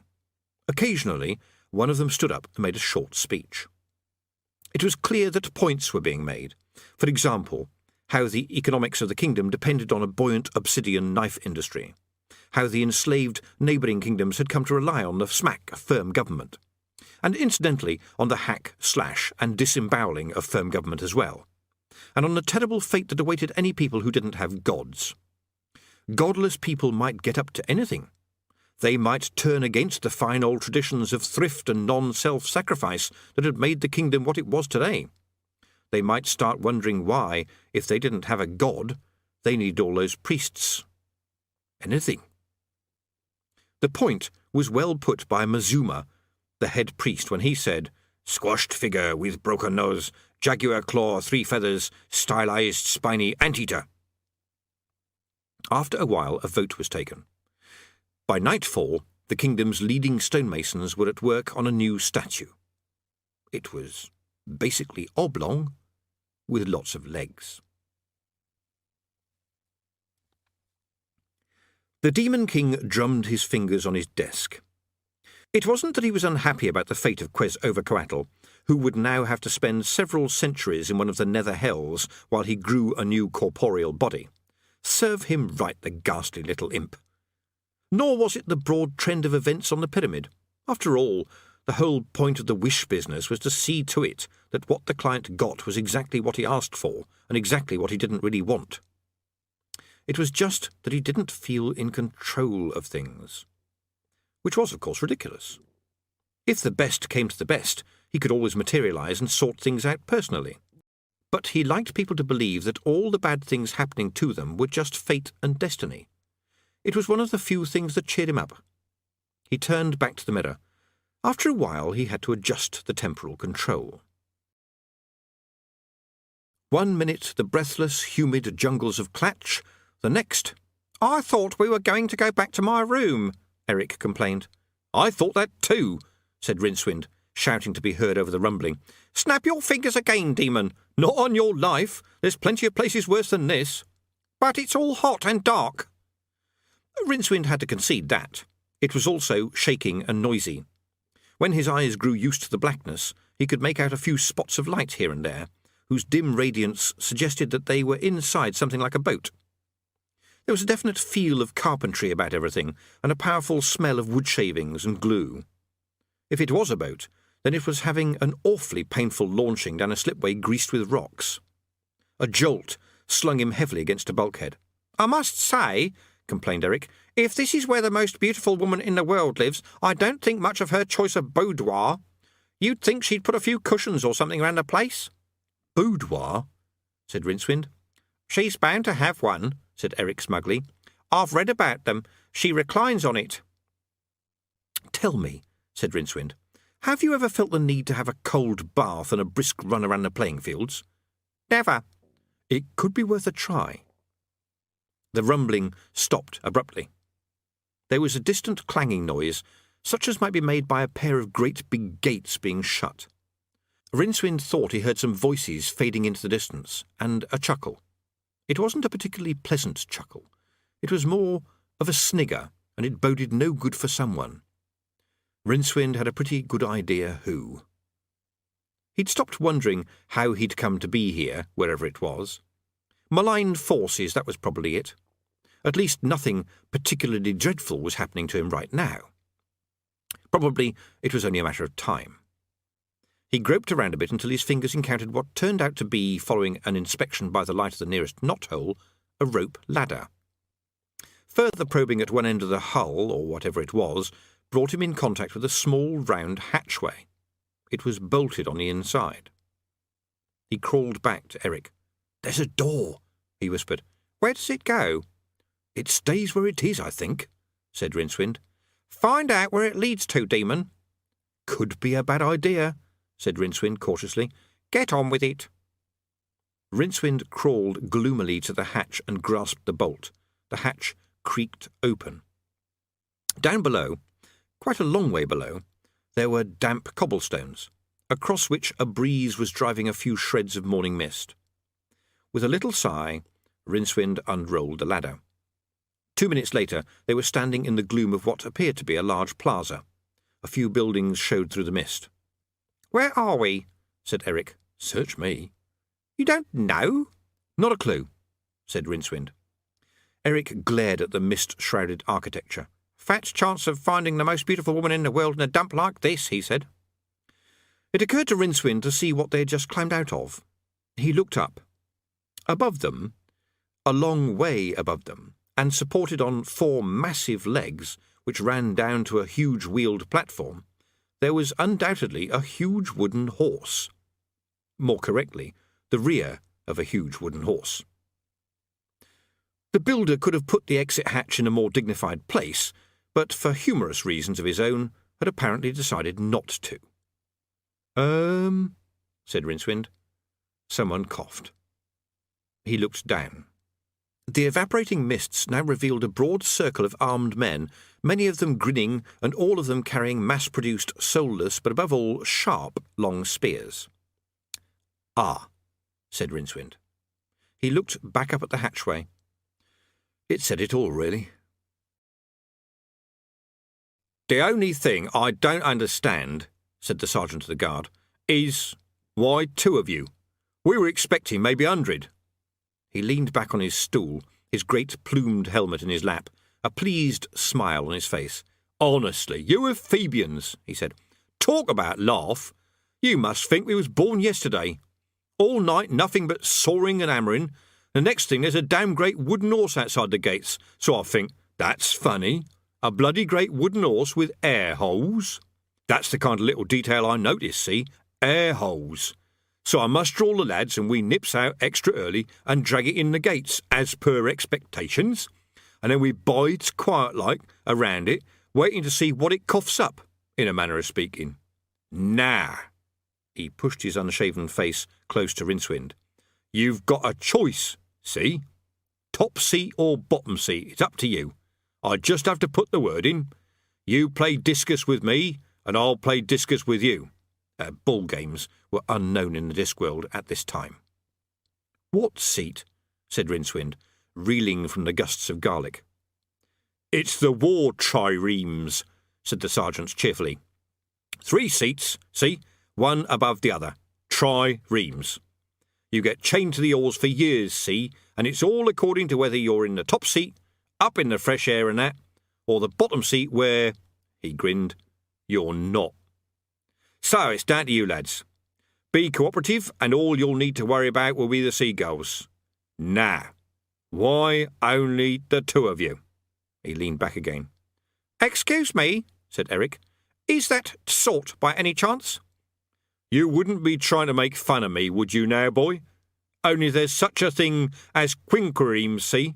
You wouldn't like that at all." "No, sir," said Eric. "If you please, sir, I'm just a little lad led astray by bad companionship." "Oh, thank you," said Rincewind bitterly. "You just accidentally drew a lot of occult circles, did you? And—" "Sarge!" A soldier burst into the guardroom. The sergeant looked up. "There's another of 'em, Sarge, right outside the gates this time." The sergeant grinned triumphantly at Rincewind. "Oh, that's it, is it?" he said. "You were just the advance party come to open the gates or whatever. Right.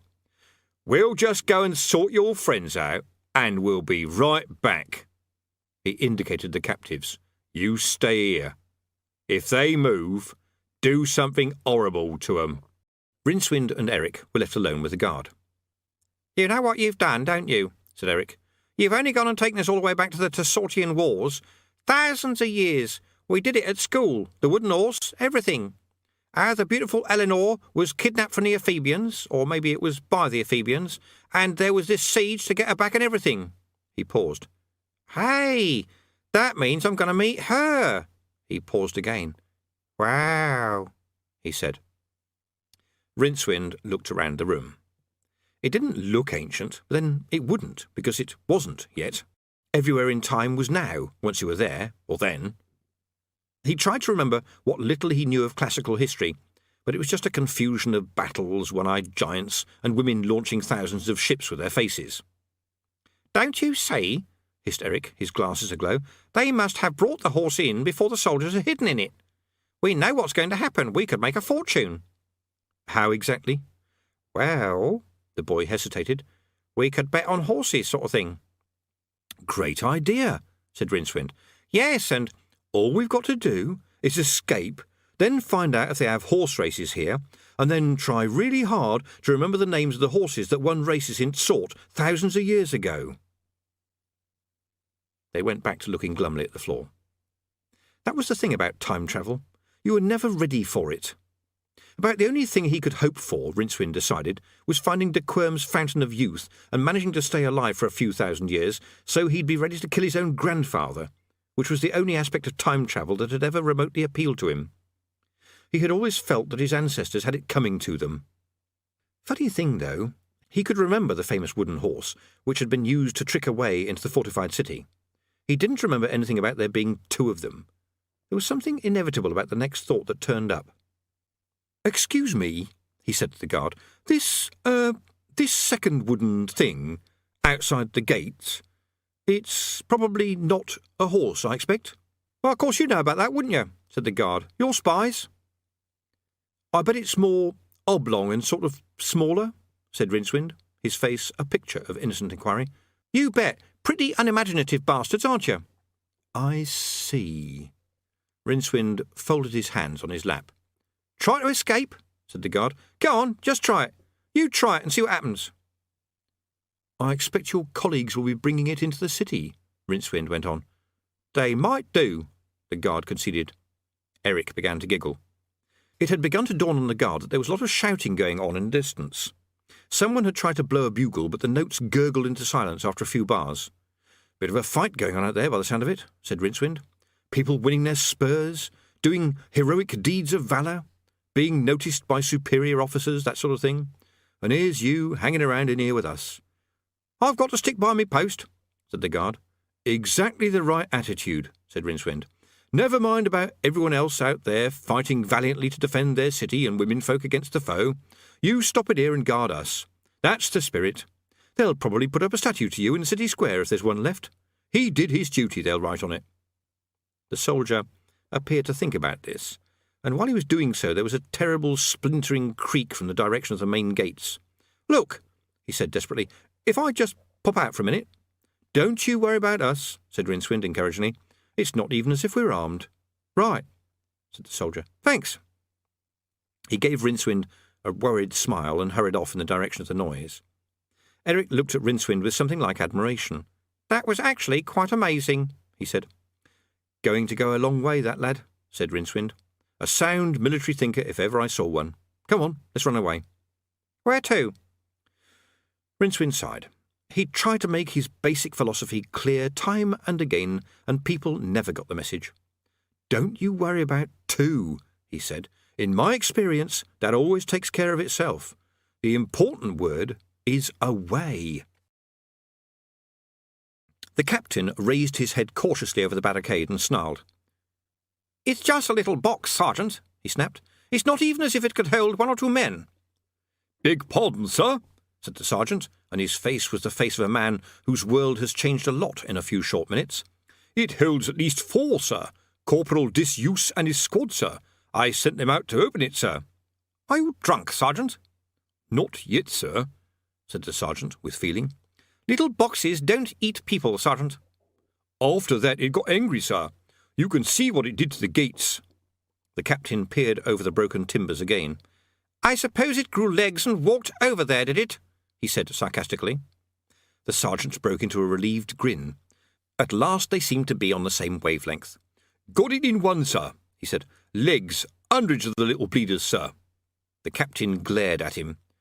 The sergeant put on the poker face which has been handed down from NCO to NCO ever since one proto-amphibian told another lower-ranking proto-amphibian to muster a squad of newts and take that beach.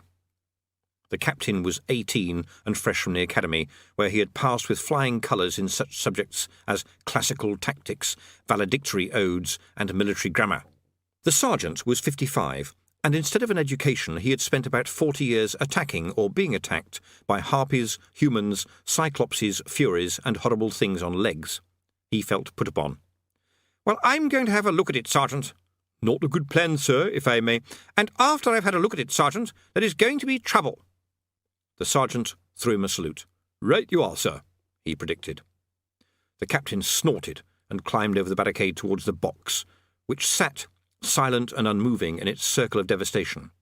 The sergeant, meanwhile, slid into a sitting position behind the stoutest timber he could find, and with great determination pulled his helmet down hard over his ears. Rincewind crept through the streets of the city, with Eric tagging along behind. Are we going to find Eleanor? The boy said. No, said Rincewind firmly. What we're going to do is we're going to find another way out, and we're going to go out through it. That's not fair. She's thousands of years older than you. I mean, attraction of the mature woman, all right, but it would never work out. I demand that you take me to her, wailed Eric. Avaunt! Rincewind stopped so sharply that Eric walked into him. Listen, he said. We're in the middle of the most famously fatuous war there has ever been. Any minute now, thousands of warriors will be locked in mortal combat, and you want me to go and find this overrated female and say, 'My friend wants to know if you'll go out with him.' Well, I won't." Rincewind stalked up to another gateway in the city wall. It was smaller than the main one, and didn't have any guards, and had a wicket gate in it. Rincewind slid back the bolts. "This isn't anything to do with us," he said. "We haven't even been born yet. We're not old enough to fight. It isn't our business, and we're not going to do anything more to upset the course of history. All right?" He opened the door, which saved the entire Ephebian army a bit of effort. They were just about to knock. All day long the noise of battle raged. This was chronicled by later historians, who went on at length about beautiful women being kidnapped, fleets being assembled, wooden animals being constructed, heroes fighting one another, and completely failed to mention the part played by Rincewind, Eric, and the luggage. The Ephebians did notice, however, how enthusiastically the Tessortian soldiery ran towards them, not so much keen to get into battle as very anxious to get away from something else.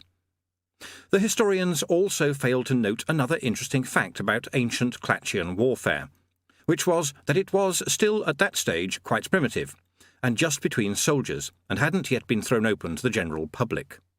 Basically, everyone knew that one side or the other would win. A few unlucky generals would get their heads chopped off, large sums of money would be paid in tribute to the winners, everyone would go home for the harvest, and that bloody woman would have to make her mind up whose side she was on, the hussy. So Tessortian street life went on more or less as normal, with the citizens stepping around the occasional knots of fighting men or trying to sell them kebabs. Several of the more enterprising ones began dismantling the wooden horse for souvenirs. Rincewind didn't attempt to understand it. He sat down at a street cafe and watched a spirited battle take place between market stalls, so that, amid the cries of "Ripe olives," there was the screams of the wounded and shouts of "Mind your backs, please, melee coming through." The hard part was watching the soldiers apologise when they bumped into customers. The even harder part was getting the cafe owner to accept a coin bearing the head of someone whose great-great-great-great-grandfather wasn't born yet. Fortunately, Rincewind was able to persuade the man that the future was another country. "And a lemonade for the boy," he added. "My parents let me drink wine," said Eric. "I'm allowed one glass." "I'll bet you are," said Rincewind. The owner industriously swabbed the tabletop, spreading its coating of dregs and spilt retsina into a thin varnish. "Up for the fight, are you?" he said.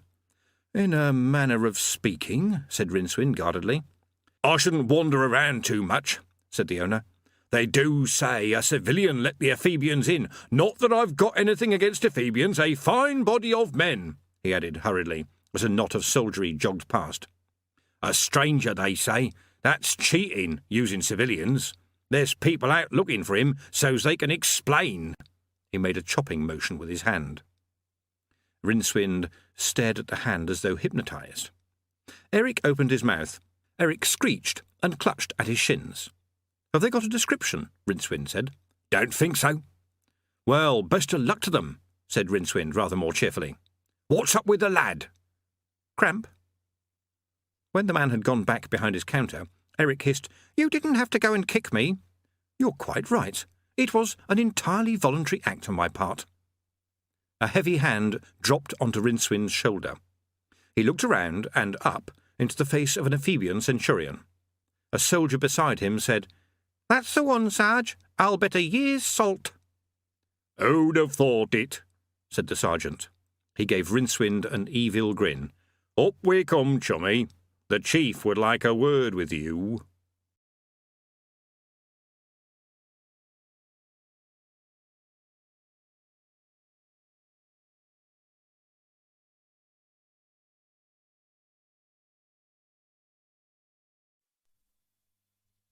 CD 3. Some talk of Alexander and some of Hercules, of Hector and Lysander, and such great names as these. In fact, throughout the history of the multiverse, people have said nice things about every cauliflower-eared sword swinger, at least in their vicinity, on the basis that it is a lot safer that way. It's funny how the people have always respected the kind of commander who comes up with strategies like, "I want 50,000 of you chappies to rush at the enemy." Whereas the more thoughtful commanders who say things like, "Why don't we build a damn great wooden horse and then nip in at the back gate while they're all round the thing waiting for us to come out?" are considered only one step above common oiks and not the kind of person you'd lend money to. This is because most of the first type of commander are brave men, whereas cowards make far better strategists. Rincewind was dragged before the Ephebian leaders, who had set up the command post in the city's main square so that they could oversee the storming of the central citadel, which loomed over the city on its vertiginous hill. They were not too close, however, because the defenders were dropping rocks. They were discussing strategy when Rincewind arrived. The consensus seemed to be that if really large numbers of men were sent to storm the mountain, then enough might survive the rocks to take the citadel. This is essentially the basis of all military thinking. Several of the more impressively dressed chieftains glanced up when Rincewind and Eric approached, gave them a look which suggested that maggots were more interesting, and turned away again. The only person who seemed pleased to see them didn't look like a soldier at all. He had the armour, which was tarnished, and he had the helmet, which looked as though its plume had been used as a paintbrush, but he was skinny and had all the military bearing of a weasel. There was something vaguely familiar about his face, though. Rincewind thought it looked quite handsome. Pleased to see them was only a comparative description. He was the only one who acknowledged their existence. He was lounging in a chair and feeding the luggage with sandwiches. "Oh, hello," he said gloomily. "It's you." It was amazing how much information can be crammed into a couple of words. To achieve the same effect, the man could have said, "It's been a long night. I'm having to organise everything from wooden horse building to the laundry rota. These idiots are about as much help as a rubber hammer. I never wanted to be here anyway, and, on top of all this, there's you. Hello, you." He indicated the luggage, which opened its lid expectantly. "This yours?" he said. "Sort of," said Rincewind guardedly. "I can't afford to pay for anything it's done, mind you." "Funny little thing, isn't it?" said the soldier. "We found it herding 50 Tsortians into a corner. Why was it doing that, do you think?" Rincewind thought quickly. "It has this amazing ability to know when people are thinking about harming me," he said. He glared at the luggage as one might glare at a sly, evil-tempered and generally reprehensible family pet who, after years of biting visitors, has rolled over on its scabby back and played at lovable puppy to impress the bailiffs. "Yes," said the man without much surprise. "Magic, is it?" Yes." "Something in the wood, is it?" "Yes." "Good job we didn't build a sodding horse out of it, then." "Yes." "Got into it by magic, did you?" "Yes." "Thought so." He threw another sandwich at the luggage. "Where are you from?" Rincewind decided to come clean. "The future," he said. This didn't have the expected effect. The man just nodded. "Oh," he said. And then he said, "Did we win?" "Yes." "Oh. I suppose you can't remember the results of any horse races?" said the man without much hope. "No." "I thought you probably wouldn't." "Why did you open the gate for us?" It occurred to Rincewind that saying it was because he had always been a firm admirer of the Ephebian political position would not, strangely enough, be the right thing to do. He decided to try the truth again. It was a novel approach and worth experimenting with. "I was looking for a way out," he said. "To run away?" "Yes." "Good man. Only sensible thing in the circumstances." He noticed Eric, who was staring at the other captains clustered around their table and deep in argument. "You, lad," he said. "Want to be a soldier when you grow up?" "No, sir." The man brightened a bit. "That's the stuff," he said. "I want to be a eunuch, sir," Eric added. Rincewind's head turned as though it was being dragged. "Why?" he said, and then came up with the obvious answer at the same time as Eric. "Because you get to work in a harem all day long," they chorused slowly. The captain coughed. "You're not this boy's teacher, are you?" he said. "No." "Do you think anyone has explained to him?" "No." "Perhaps it would be a good idea if I got one of the centurions to have a word. You'd be amazed at the grasp of language those chaps have got." "Do him the power of good, I expect," said Rincewind. The soldier picked up his helmet, sighed, nodded at the sergeant and smoothed out the creases in his cloak. It was a grubby cloak. "I think I'm expected to tell you off or something," he said.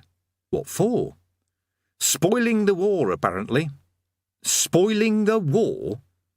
The soldier sighed. "Come on, let's go for a stroll. Sergeant, you and a couple of lads, please." A stone whistled down from the fort high above them and shattered. "They can hold out for bloody weeks up there," said the soldier gloomily, as they walked away with the luggage padding patiently behind them. "I'm Laviolus, who are you?" "He's my demon," said Eric. Laviolus raised an eyebrow, the closest he ever came to expressing surprise at anything. "Is he? I suppose it takes all sorts. Any good at getting in places, is he?" "He's more the getting out kind," said Eric. "Right," said Laviolus. He stopped beside a building and walked up and down a bit with his hands in his pockets, tapping on the flagstones with the toe of his sandal. "Just here, I think, Sergeant," he said after a while. "Right you are, sir." "Look at that lot, will you?" said Laviolus, while the sergeant and his men started to lever up the stones. "That bunch around the table. Brave lads, I'll grant you, but look at them. Too busy posing for triumphant statues and making sure the historians spell the names right. Bloody years we've been laying siege to this place. More military, they said. You know, they actually enjoy it. I mean, when all's said and done, who cares? Let's just get it over with and go home, that's what I say." "Found it, sir," said the sergeant. "Right." Laviolus didn't look round. "OK." He rubbed his hands together. "Let's sort this out and then we can get an early night. Would you care to accompany me? Your pet might be useful." "What are we going to do?" said Rincewind suspiciously. "We're just going to meet some people." "Is it dangerous?" A stone smashed through the roof of the building nearby. "No, not really," said Laviolus. "Compared to staying out here, I mean. And if the rest of them tried to storm the place, you know, in a proper military way." The hole led into a tunnel. The tunnel, after winding a bit, led to stairs. Laviolus mooched along it, occasionally kicking bits of fallen masonry as if he had a personal grudge against them. Said Rincewind. "Where does this lead?" "Oh, it's just a secret passageway to the centre of the citadel." "You know, I thought it would be something like that," said Rincewind. "I've got an instinct for it, you know. And I expect all the really top Sortians will be up there, will they?" "I hope so," said Laviolus, trudging up the steps. "With lots of guards? Dozens, I imagine. Highly trained, too?" Laviolus nodded. "The best." "And this is where we're going?" said Rincewind, determined to explore the full horror of the plan as one probes the site of a rotting tooth. "That's right. All 6 of us. And your box, of course." "Oh, yes," said Rincewind, making a face in the darkness. The sergeant tapped him gently on the shoulder and leaned forward. "Don't you worry about the captain, sir," he said. "He's got the finest military brain on the continent." "How do you know? Has anyone ever seen it?" said Rincewind. "You see, sir, what it is. He likes to get it over with without anyone getting hurt, sir, especially him. That's why he dreams up things like the horse, sir, and bribing people and that. We got into civvies last night and came in and got drunk in a pub with one of the palace cleaners, see, and found out about this tunnel." "Yes, but secret passages," said Rincewind. "There'll be guards and everything at the other end." "No, sir. They use it to store the cleaning things, sir." There was a clang in the darkness ahead of them. Laviolus had tripped over a mop. "Sergeant, sir, just open the door, will you?" Eric was tugging at Rincewind's robe. "What?" said Rincewind testily.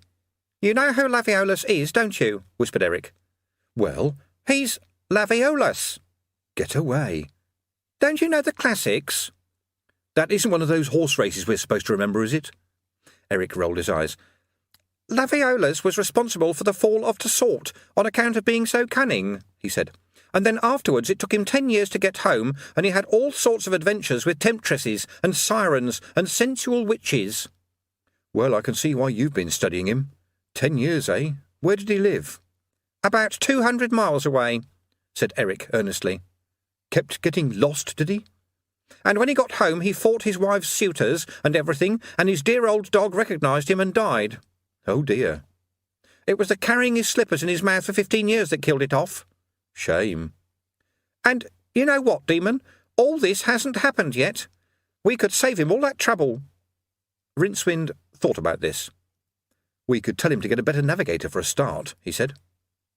There was a creak. The soldiers had got the door open. "Everyone fall in, or whatever the bloody stupid command is," said Laviolus. "The magic box to the front, please. No killing anyone unless it's really necessary. Try not to damage things. Right, forward. The door led to a column-lined corridor. There was a distant murmur of voices. The troop crept towards the sound until it reached a heavy curtain. Laviolus took a deep breath, pushed it aside and stepped forward and launched into a prepared speech. "Now, I want to make myself absolutely clear," he said. "I don't want there to be any unpleasantness of any kind, or any shouting for guards and so forth, or indeed any shouting at all. We will just take the young lady and go home, which is where anyone of any sense ought to be. Otherwise I shall really have to put everyone to the sword, and I hate having to do things like that." The audience to this statement did not appear to be impressed. This was because it was a small child on a potty. Laviolus changed mental gear and went on smoothly. "On the other hand, if you don't tell me where everyone is, I shall ask the sergeant here to give you a really hard smack." The child took its thumb out of its mouth.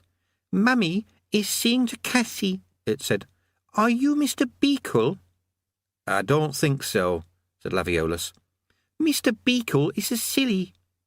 The child withdrew its thumb, and with the air of one concluding some exhaustive research, added, "Mr. Beekle is a pooh." "Sergeant." "Sir." "Guard this child." "Yes, sir." "Corporal." "Sarge." "Take care of the kid."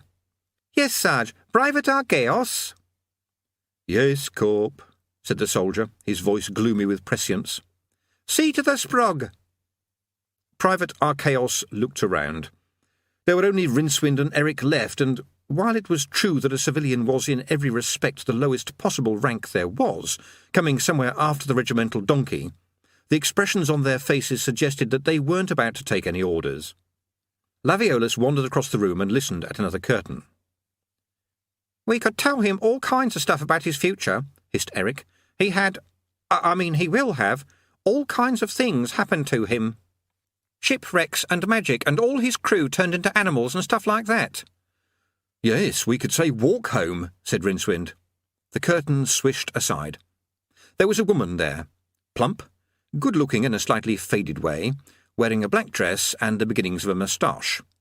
A number of children of varying sizes were trying to hide behind her. Rincewind counted at least 7 of them. "Who's that?" said Eric. "Ahem," said Rincewind. "I rather think it's Eleanor of Tsort." "Don't be silly," whispered Eric. "She looks like my mum. Eleanor was much younger and was all—" His voice gave out and he made several wavy motions with his hand, indicative of the shape of a woman who would probably be unable to keep her balance. Rincewind tried not to catch the sergeant's eye. "Yes," he said, going a bit red. "Well, you see, you're absolutely right.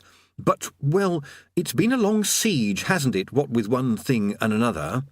"I don't see what that's got to do with it," said Eric sternly. "The classics never said anything about children. They said she spent all her time mooning around the towers of Tsort and pining for her lost love." "Well, yes, I expect she did pine a bit," said Rincewind.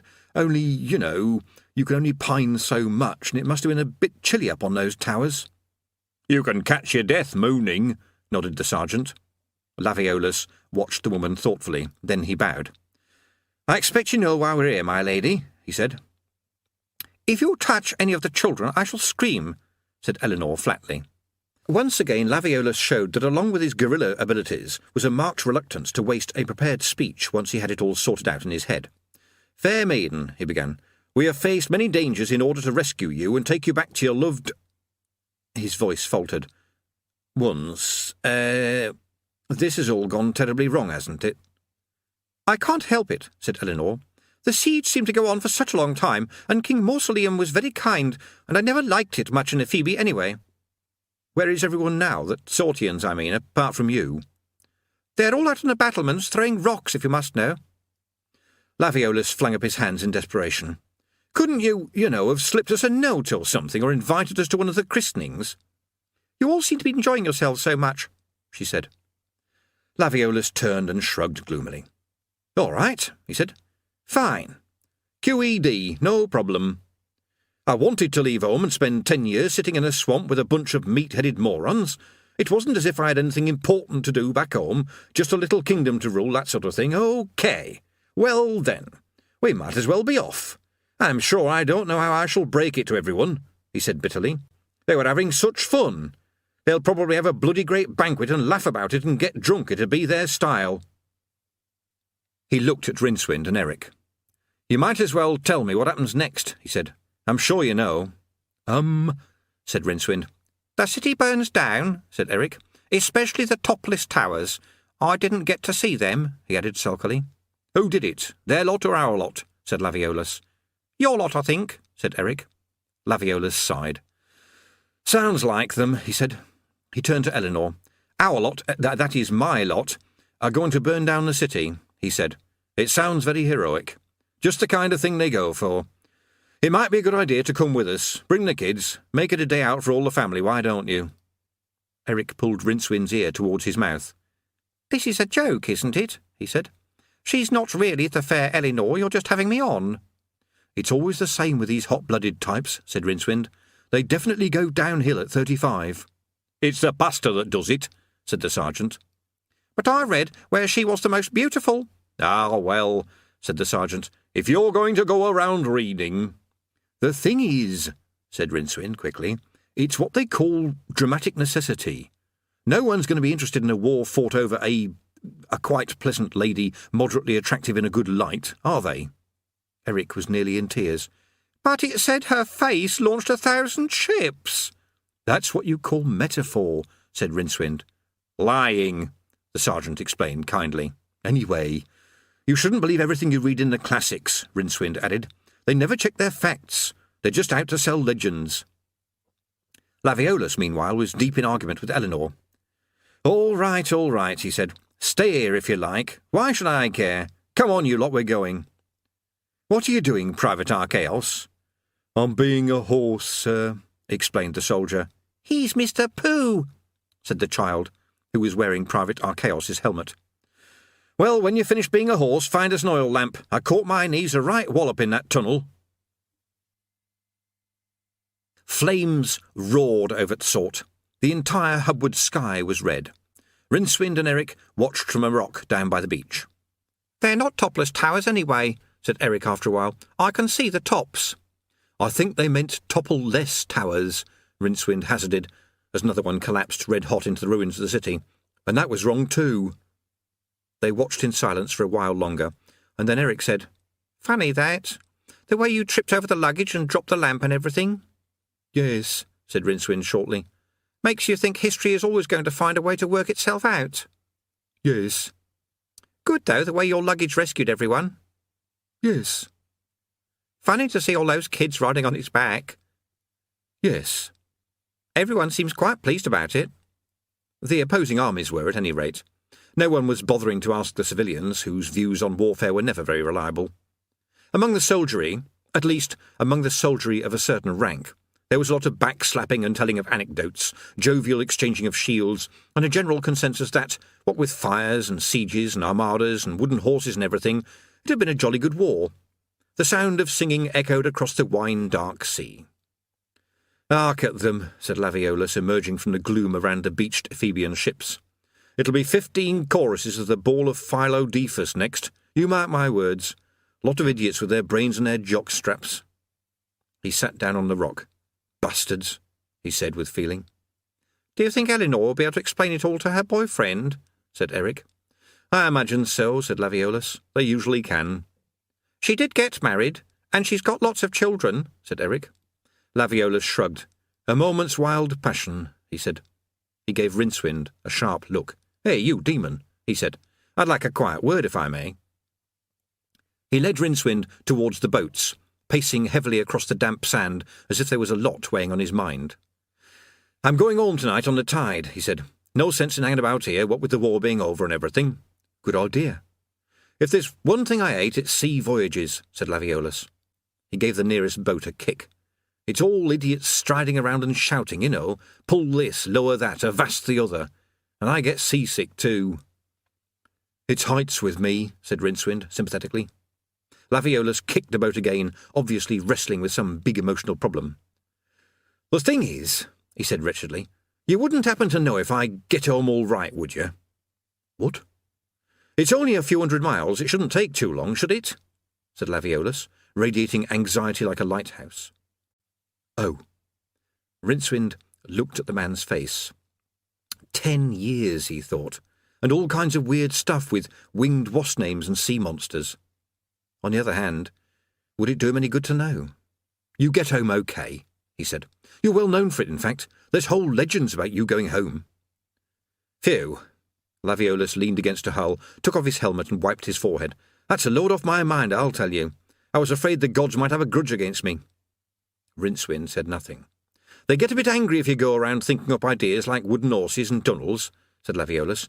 They're traditionalists, you know. They prefer people just to hack at one another.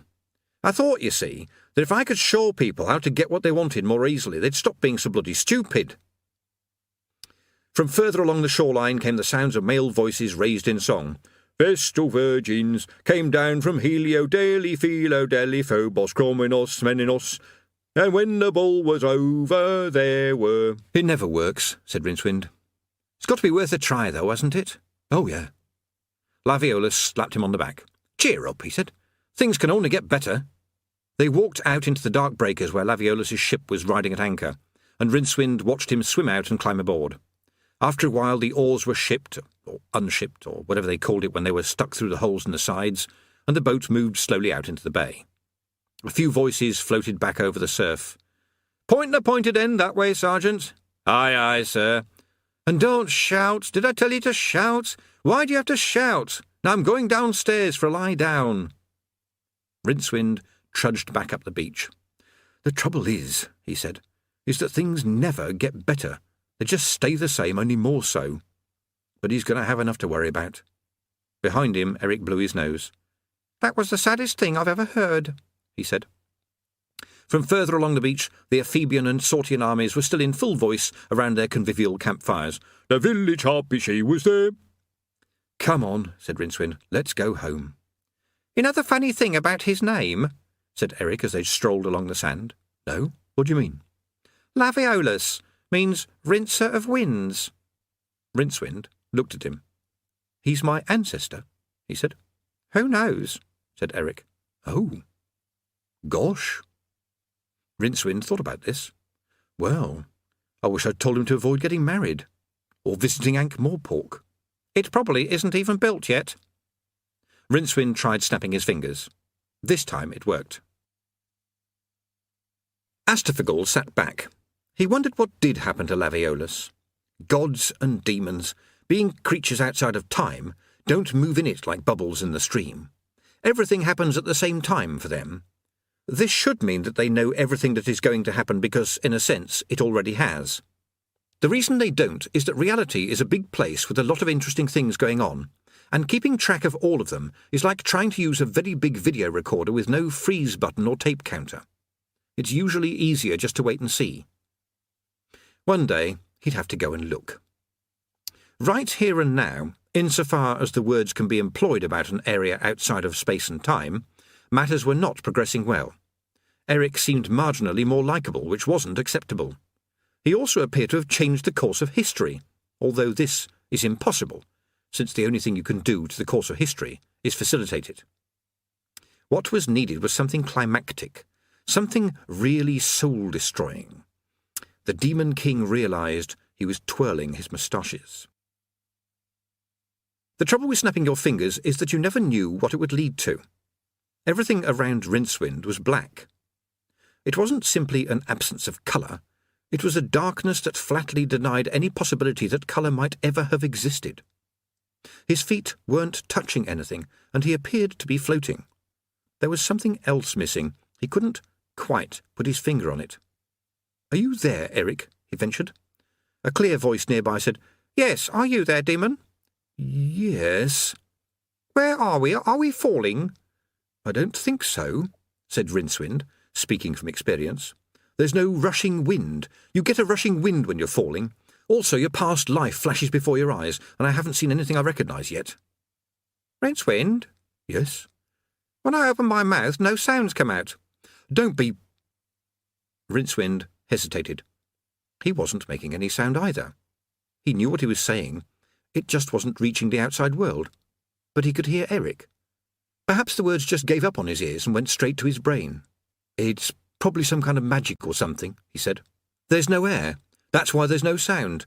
All the little bits of air sort of knock together like marbles. That's how you get sound, you know." "Is it? Gosh." "So we're surrounded by absolutely nothing," said Rincewind. "Total nothing." He hesitated. "There's a word for it," he said. "It's what you get when there's nothing left and everything's been used up." "Yes, I think it's called the bill," said Eric. Rincewind gave this some thought. It sounded about right. "OK," he said. "The bill. That's where we are. Floating in absolute bill. Total, complete, rock-hard bill." Astfigel was going frantic now. He had spells that could find anyone, anywhere, anywhen, and they weren't anywhere. 1 minute he was watching them on the beach, the next, nothing. That left only 2 other places. Fortunately, he chose the wrong one first. "Even some stars would be nice," said Eric. "There's something very odd about all this," said Rincewind. "I mean, do you feel cold?" "No." "Well, do you feel warm?" "No, I don't feel anything much, really." "No hot, no cold, no light, no heat, no air," said Rincewind. "Just Bill. How long have we been here?" "Don't know. Seems like ages, but—" "Aha. I'm not sure there's any time either. Not what you'd call proper time, just the kind of time people make up as they go along." "Well, I didn't expect to see anyone else here," said a voice by Rincewind's ear. It was a slightly put-upon voice, a voice made for complaining in, but at least there was no hint of menace. Rincewind let himself float around. A little rat-faced man was sitting cross-legged watching him with vague suspicion. He had a pencil behind one ear. "Ah, hello," said Rincewind. "And where is here, exactly?" "Nowhere. Sole point, innit?" "Nowhere at all? Not yet?" "All right," said Eric. "When is it going to be somewhere?" "Hard to say," said the little man. "Looking at the pair of you and taking one thing with another, metabolic rates and all that, I'd say this place is due to become somewhere in, well, give or take a bit, in about 500 seconds. He began to unwrap the pack in his lap. "Fancy a sandwich while we're waiting?" "What? Would I—" At this point, Rincewind's stomach, aware that if his brain was allowed to make the running it was in danger of losing the initiative, cut in and prompted him to say, "What sort?" "Search me. What sort would you like it to be?" "Sorry?" "Don't mess about. Just say what sort you'd like it to be." "Oh?" Rincewind stared at him. "Well, if you've got egg and cress—" "Let there be egg and cress sort of thing," said the little man. He reached into the package and proffered a white triangle to Rincewind. "Gosh," said Rincewind. "What a coincidence." "It should be starting any minute now," said the little man. "Over— not that they've got any proper directions sorted out yet, of course, not them. There." "All I can see is darkness," said Eric. "No, you can't," said the little man triumphantly. "You're just seeing what there is before the darkness has been installed, sort of thing." He gave the not yet darkness a dirty look. "Come on," he said. "Why are we waiting? Why are we waiting?" "Waiting for what?" said Rincewind. "Everything." "Everything what?" said Rincewind. "Everything, not everything what. Everything sort of thing." Astfigel peered around through the swirling gas clouds. At least he was in the right place. The whole point about the end of the universe was that you couldn't go past it accidentally. The last few embers winked out. Time and space collided silently and collapsed. Astfigel coughed. It can get so very lonely when you're 20 million light-years from home. "Anyone there?" he said. "Yes." The voice was right by his ear. Even demon kings can shiver. "Apart from you, I mean," he said. "Have you seen anybody?" "Yes." "Who?" "Everyone." Astfigel sighed. "I mean anyone recently?" "It's been very quiet," said Death. "Damn." "Were you expecting someone else?" "I thought there might be someone called Rincewind, but—" Astfigel began. Death's eye sockets flared red. "The wizard," he said. "No, he's a deep—" Astfigel stopped. For what would have been several seconds, had time still existed, he floated in a state of horrible suspicion. "A human," he growled. It is stretching the term a little, but you are broadly correct. Well, I'll be damned, Astafagel said. I believe you already are. The Demon King extended a shaking hand. His mounting fury was overriding his sense of style. His red silk gloves ripped as the talons unfolded. And then, because it's never a good idea to get on the wrong side of anyone with a scythe, Astafagel said, "Sorry you've been troubled," and vanished. Only when he judged himself out of Death's extremely acute hearing did he scream his rage. Nothingness uncoiled its interminable length through the draughty spaces at the end of time. Death waited. After a while, his skeletal fingers began to drum on the handle of his scythe. Darkness lapped around him. There wasn't even any infinity anymore. He attempted to whistle a few snatches of unpopular songs between his teeth, but the sound was simply sucked into nothingness. Forever was over. All the sands had fallen. The great race between entropy and energy had been run, and the favourite had been the winner after all. Perhaps he ought to sharpen the blade again. Nah. Not much point, really. Great rolls of absolutely nothing stretched into what would have been called the distance, if there had been a space-time reference frame to give words like distance any sensible meaning anymore. There didn't seem to be much to do. Perhaps it's time to call it a day, he thought. Death turned to go, but just as he did so, he heard the faintest of noises. It was to sound what one photon is to light, so weak and feeble that it would have passed entirely unheard in the din of an operating universe. It was a tiny piece of matter popping into existence. Death stalked over to the point of arrival and watched carefully. It was a paperclip. Many people think it should have been a hydrogen molecule, but this is against the observed facts.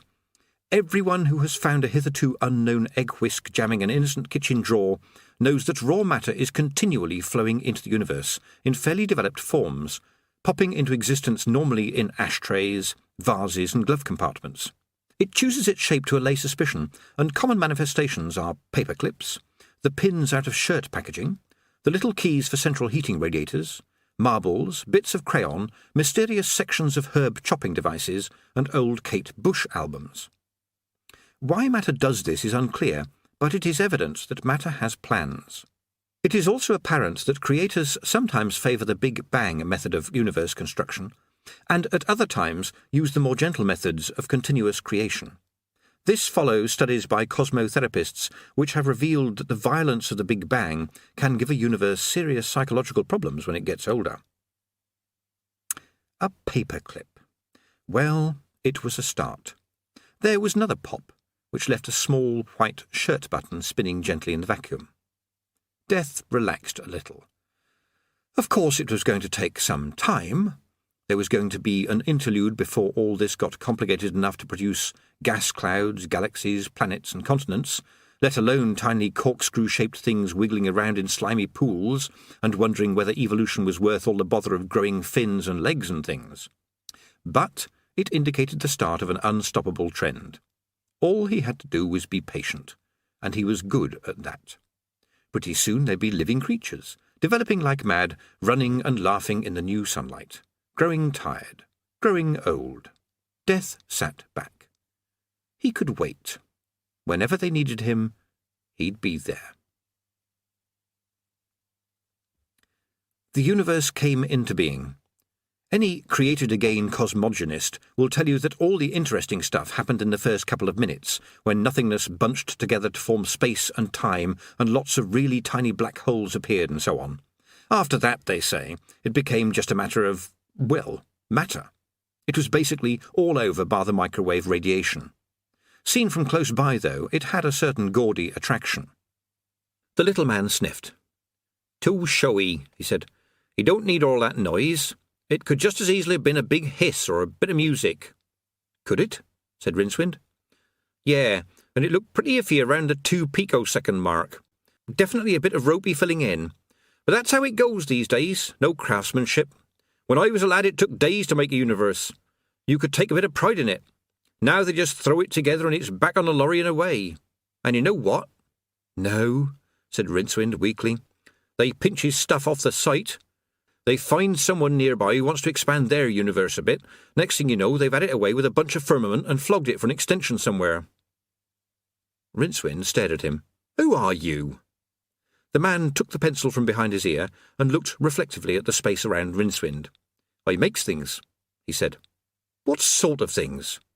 What sort of things would you like? You're the creator? The little man looked very embarrassed. Not thee, just A. I don't contract for the big stuff, the stars, the gas giants, the pulsars and so on. I just specialise in what you might call the bespoke trade. He gave them a look of defiant pride. I do all my own trees, you know, he confided. Craftsmanship. Takes years to learn how to make a tree, even the conifers. Oh, said Rincewind. I don't get someone in to finish them off. No subcontracting, that's my motto. The buggers always keep you hanging about while they're installing stars or something for someone else.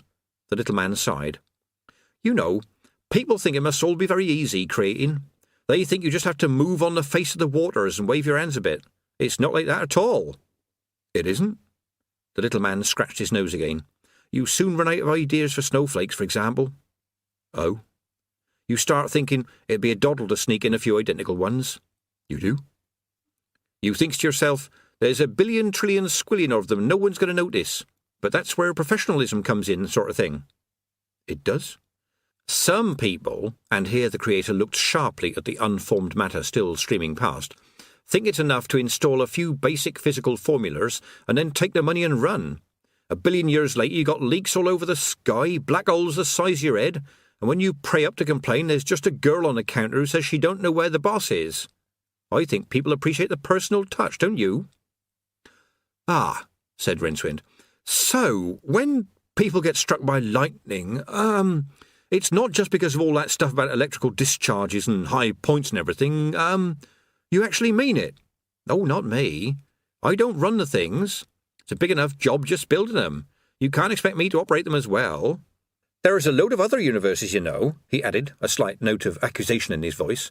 Got a list of jobs as long as your arm. He reached underneath him and produced a large leather-bound book, which he had apparently been sitting on. It opened with a creak. Rincewind felt a tugging at his robe. Look, said Eric, this isn't really him, is it? He says it is, said Rincewind. What are we doing here? I don't know. The creator glared at him. A little quiet there, please, he said. But listen, hissed Eric. If he really is the creator of the world, that sandwich is a religious relic. Gosh, said Rincewind weakly. He hadn't eaten for ages. He wondered what the penalty was for eating a venerated object. It was probably severe. You could put it in a temple somewhere, and millions of people would come to look at it. Rincewind cautiously levered up the top slice of bread. It's got no mayonnaise in it, he said. Will that still count? The creator cleared his throat and began to read aloud. Astfigel surfed across the entropy slope, an angry red spark against the swirls of interspace. He was so angry now that the last vestiges of self-control were slipping away. His jaunty cap with its stylish hornlets had become a mere wisp of crimson dangling from the tip of one of the great coiled ram's horns that framed his skull. With a rather sensuous ripping noise, the red silk across his back tore open and his wings unfolded. They are conventionally represented as leathery, but leather wouldn't survive more than a few seconds in that environment. Besides, it doesn't fold up very well. These wings were made of magnetism and shaped space, and spread out until they were a faint curtain against the incandescent firmament, and they beat as slowly and inexorably as the rise of civilizations. They still looked bat-like, but that was just for the sake of tradition. Somewhere around the 29th millennium he was overtaken, quite without noticing, by something small and oblong, and probably even angrier than he was. 8 spells go to make up the world. Rincewind knew that well enough. He knew that the book which contained them was the Octavo, because it still existed in the library of Unseen University, currently inside a welded iron box at the bottom of a specially dug shaft where its magical radiations could be kept under control. Rincewind had wondered how it had all started. He'd imagined a sort of explosion in reverse, with interstellar gases roaring together to form Great Atuin, or at least a roll of thunder, or something. Instead, there was a faint musical twang, and where the Discworld hadn't been, there the Discworld was, as if it had been hiding somewhere the whole time. He also realised that the feeling of falling he had so recently learned to live with was one he was probably going to die with too. As the world appeared beneath him, it brought this eon's special offer, gravity, available in a choice of strengths from your nearest massive planetary body. He said, as so often happens on these occasions, "Ah!" The Creator, still sitting serenely in mid-air, appeared beside him as he plummeted. "Nice clouds, don't you think? Done a good job on the clouds," he said. "Ah!" Rincewind repeated. "Something the matter?" "Ah!" "That's humans for you," said the Creator, "always rushing off somewhere." He leaned closer. "It's not up to me, of course, but I've often wondered what it is that goes through your heads." "It's going to be my fate in a minute," screamed Rincewind. Eric, falling alongside him, tugged at his ankle. "That's not the way to talk to the Creator of the universe," he shouted. "Just tell him to do something. Make the ground soft or something." "Oh, I don't know if I could do that," said the Creator. "It's causality regulations. I'd have the inspector down on me like a ton of weight," he added. "I could probably knock you up a really spongy bog, or quicksand's very popular at the moment. I could do you a complete quicksand with marsh and swamp en suite, no problem." said Rincewind. "You're going to have to speak up a bit, I'm sorry. Wait a moment." There was another harmonious twanging noise. When Rincewind opened his eyes, he was standing on a beach. So was Eric. The Creator floated nearby. There was no rushing wind. He hadn't got so much as a bruise. "I just wedged the thingy in the velocities and positions," said the Creator, noticing his expression. "Now, what was it you were saying?" "I rather wanted to stop plunging to my death," said Rincewind. "Oh, good, well, glad that's sorted out then." The Creator looked around distractedly. "You haven't seen my book around, have you? I thought I had it in my hand when I started." He sighed. "Lose me own head next. I'd done a whole world once and completely left out the Fingals, not one of the buggers. Couldn't get 'em at the time, told myself I could nip back when they was in stock. Completely forgot. Imagine that. No one spotted it, of course, because obviously they just evolved there, and they didn't know there ought to be Fingals, but it was definitely causing them deep, psychological problems.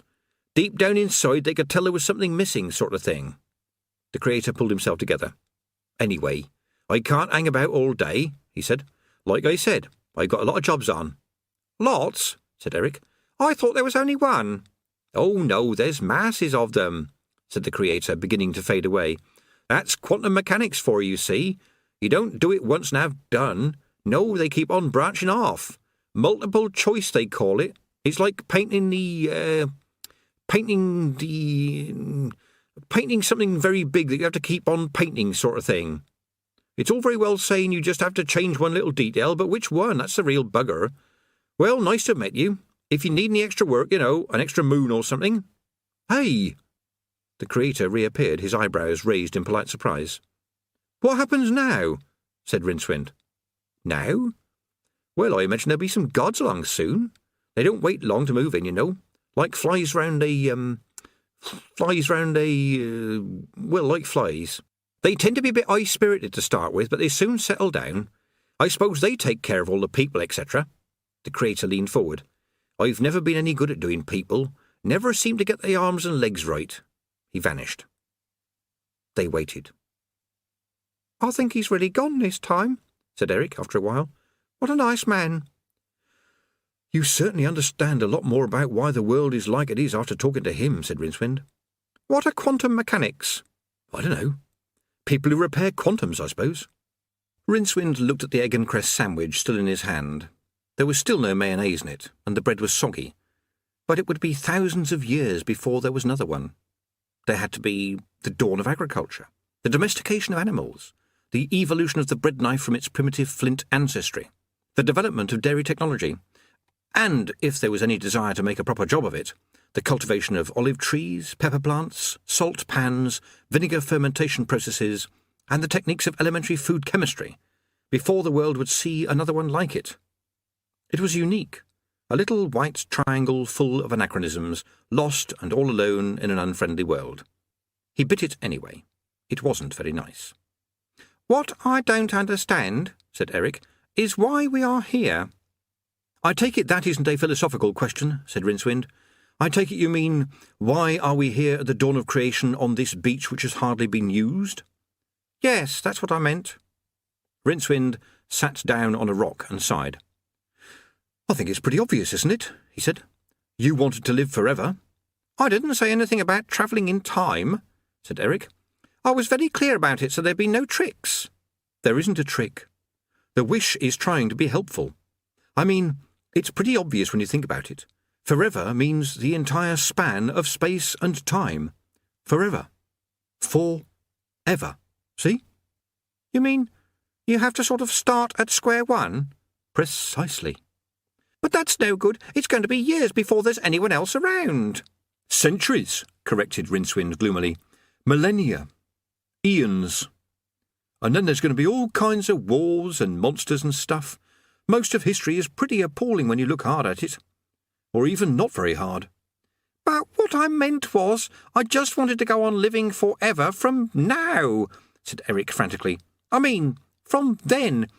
I mean, look at this place. No girls, no people, nothing to do on Saturday nights." "It won't even have any Saturday nights for thousands of years," said Rincewind. "Just nights." "You must take me back at once," said Eric. "I order it. Avaunt." "You say that one more time, and I will give you a thick ear," said Rincewind. "But all you have to do is snap your fingers." "It won't work. You've had your 3 wishes. Sorry." "What shall I do?"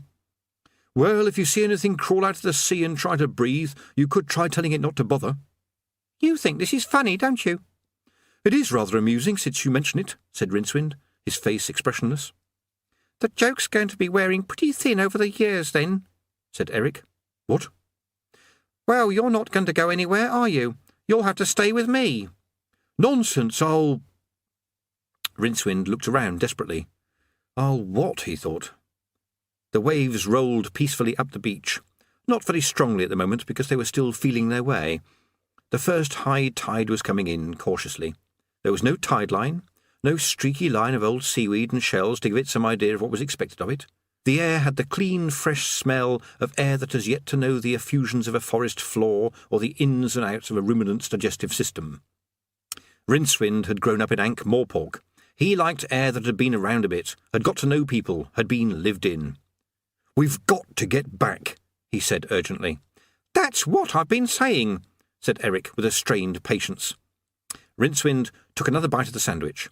He'd looked death in the face many times, or more precisely, death had looked him in the back of his rapidly retreating head many times, and suddenly the prospect of living forever did not appeal. There were, of course, great questions he might learn the answer to, such as how life evolved and all the rest of it, but looked at as a way of spending all your spare time for the next infinity, it wasn't a patch on a quiet evening strolling through the streets of Ankh. Still, he'd acquired an ancestor. That was something. Not everyone had an ancestor. What would his ancestor have done in a situation like this? He wouldn't have been here. Well, yes, of course, but apart from that, he would have used his fine military mind to consider the tools available. That's what he would have done. He had, item, 1 half-eaten egg and cress sandwich. No help there.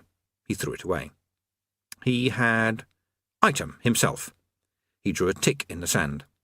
He wasn't certain what use he could be, but he could come back to that later. He had, item, Eric, 13-year-old demonologist, and acne attack ground 0.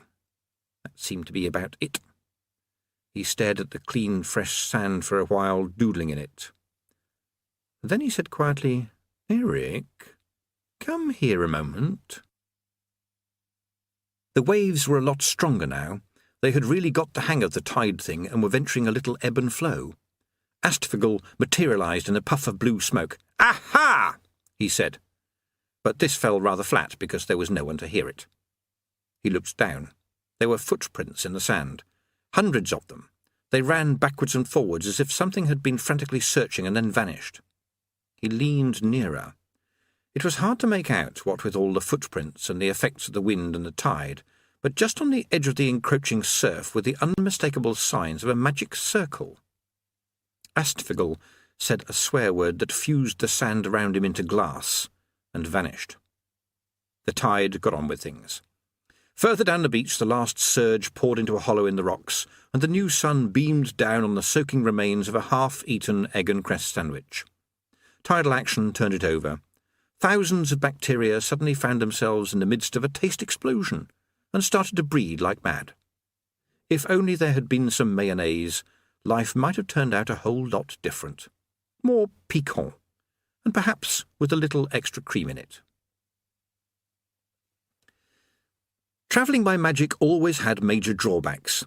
There was the feeling that your stomach was lagging behind, and your mind filled up with terror because the destination was always a little uncertain. It wasn't that you could come out anywhere.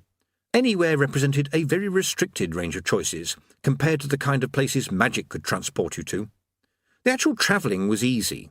It was achieving a destination which would, for example, allow you to survive in all 4 dimensions at once that took the real effort. In fact, the scope for error was so huge it seemed something of an anticlimax to emerge in a fairly ordinary, sandy-floored cavern. It contained, on the far wall, a door. There was no doubt it was a forbidding door. It looked as though its designer had studied all the cell doors he could find and had then gone away and produced a version for, as it were, full visual orchestra. It was more of a portal. Some ancient and probably fearful warning was etched over its crumbling arch, but it was destined to remain unread because over it someone else had pasted a bright red and white notice which read, "You don't have to be damned to work here, but it helps." Rincewind squinted up at the notice. "Of course I can read it," he said. "I just don't happen to believe it. Multiple exclamation marks," he went on, shaking his head, "are a sure sign of a diseased mind." He looked behind him. The glowing outlines of Eric's magic circle faded and winked out. "I'm not being picky, you understand," he said. "It's just that I thought you said you could get us back to Ankh. This isn't Ankh. I can tell by the little details, like the flickering red shadows and the distant screaming. In Ankh, the screaming is usually much closer," he added. "I think I did very well to get it to work at all," said Eric, bridling. "You're not supposed to be able to run magic circles in reverse. In theory, it means you stay in the circle and reality moves around you. I think I did very well. You see," he added, his voice suddenly vibrating with enthusiasm, "if you rewrite the source codex and, this is the difficult bit, you route it through a high-level—" Yes, very clever. What will you people think up next?" said Rincewind. "The only thing is, I think it's quite possible that we're in hell." "Oh?" Eric's lack of reaction made Rincewind curious. "You know," he added, "the place with all the demons in it." "Oh?" "Not a good place to be, it's generally felt," said Rincewind. "You think we might be able to explain?" Rincewind thought about this. He wasn't, when you got right down to it, quite sure what it was that demons did to you. But he did know what humans did to you, and after a lifetime in Ankh-Morpork, this place could turn out to be an improvement. Warmer, at any rate.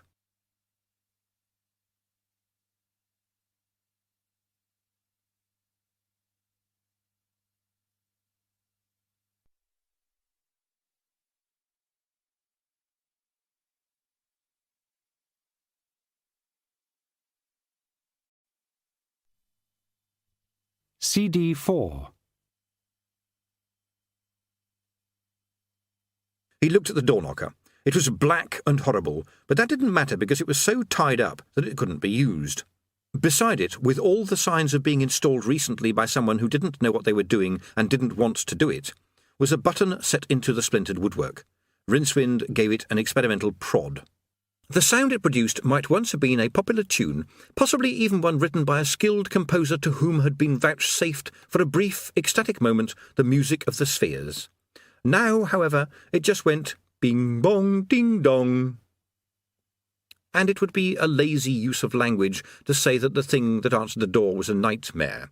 Nightmares are usually rather daft things, and it's very hard to explain to a listener what was so dreadful about your socks coming alive, or giant carrots jumping out of the hedgerows.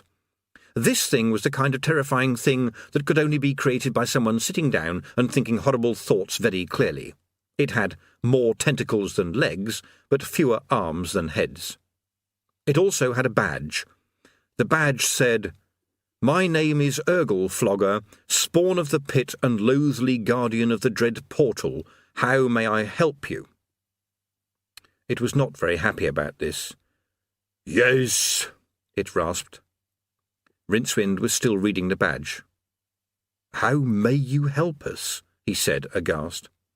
Urgle-Flogger, who bore a certain resemblance to the late Quetzalcoatl, ground some of its teeth.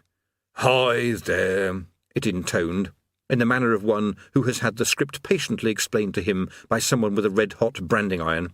"My name is Urgle-Flogger, spawn of the pit, and I am your host for today. May I be the first to welcome you to our luxuriously appointed—" "Hang on a moment," said Rincewind. "Chosen for your convenience," Urgle-Flogger rumbled. "There's something not quite right here," said Rincewind. "Full regard for the wishes of you, the consumer," the demon continued stoically. "Excuse me," said Rincewind.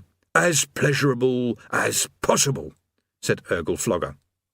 It made a noise like a sigh of relief from somewhere deep in its mandibles. Now it appeared to be listening for the first time. "Yes? What?" it said. "Where are we?" said Rincewind. Various mouths beamed. "Quail, mortals." "What? We're in a bird?" "Grovel and cower, mortals," the demon corrected itself, "for you are condemned to everlast—" It paused and gave a little whimper.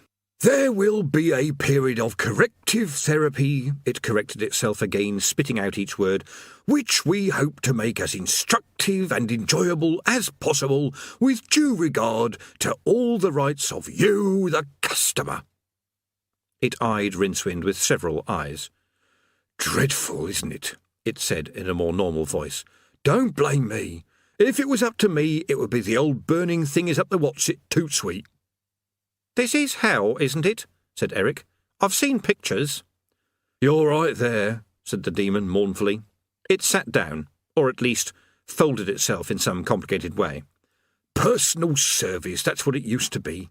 People used to feel that we were taking an interest, that they weren't just numbers but, well, victims. We had a tradition of service. Fat lot he cares. But what am I telling you my troubles for? It's not as if you haven't got plenty of your own, what with being dead and being here. You're not musicians, are you?" "Actually, we're not even Rincewind began. The demon ignored him, but got up and began to plod ponderously down the dank corridor, beckoning them to follow. "You'd really hate it here if you was musicians. Hate it more, I mean. The walls play music all day long. Well, he calls it music. I've got nothing against a good tune, mark you. Something to scream along with, but this isn't it. I mean, I heard where we're supposed to have all the best tunes. So why have we got all this stuff that sounds like someone turned on the piano and then walked away and left it? In point of fact, and then there's the potted plants. Don't get me wrong, I like to see a bit of green around the place. Only some of the lads says these plants aren't real, but what I say is they must be. No one in their right mind would make a plant that looks like a dark green leather and smells like a dead sloth. He says it gives the place a friendly and open aspect. Friendly and open aspect? I've seen keen gardeners break down and cry. I'm telling you. They said it made everything we did to them afterwards seem like an improvement." "Dead is not what we," said Rincewind, trying to hammer the words into a gap in the thing's endless monotone, but he was too late. "The coffee machine now. The coffee machine's a good one, I'll grant you. We only used to drown people in lakes of cat's pee. We didn't make 'em buy it by the cup." "We're not dead!" Eric shouted. Urgle-Flogger came to a quivering halt. "Of course you're dead," it said. "Else you wouldn't be here. Can't imagine live people coming here. They wouldn't last 5 minutes." It opened several of its mouths, showing a choice of fangs. It added, "If I was to catch any live people down here—" Not for nothing had Rincewind survived for years in the paranoid complexities of Unseen University. He felt almost at home. His reflexes operated with incredible precision. "You mean you weren't told?" he said. It was hard to see if Urgle Flogger's expression changed, if only because it was hard to know what part of it was expression, but it definitely projected a familiar air of sudden and resentful uncertainty. "Told what?" it said. Rincewind looked at Eric. "You think they'd tell people, wouldn't you?" "Tell them what? Ow! Ow!" said Eric, clutching his ankle. "That's modern management for you," said Rincewind, his face radiating angry concern. "They go ahead and make all these changes, all these new arrangements, and do they consult the very people who form the backbone?" "Exoskeleton," corrected the demon.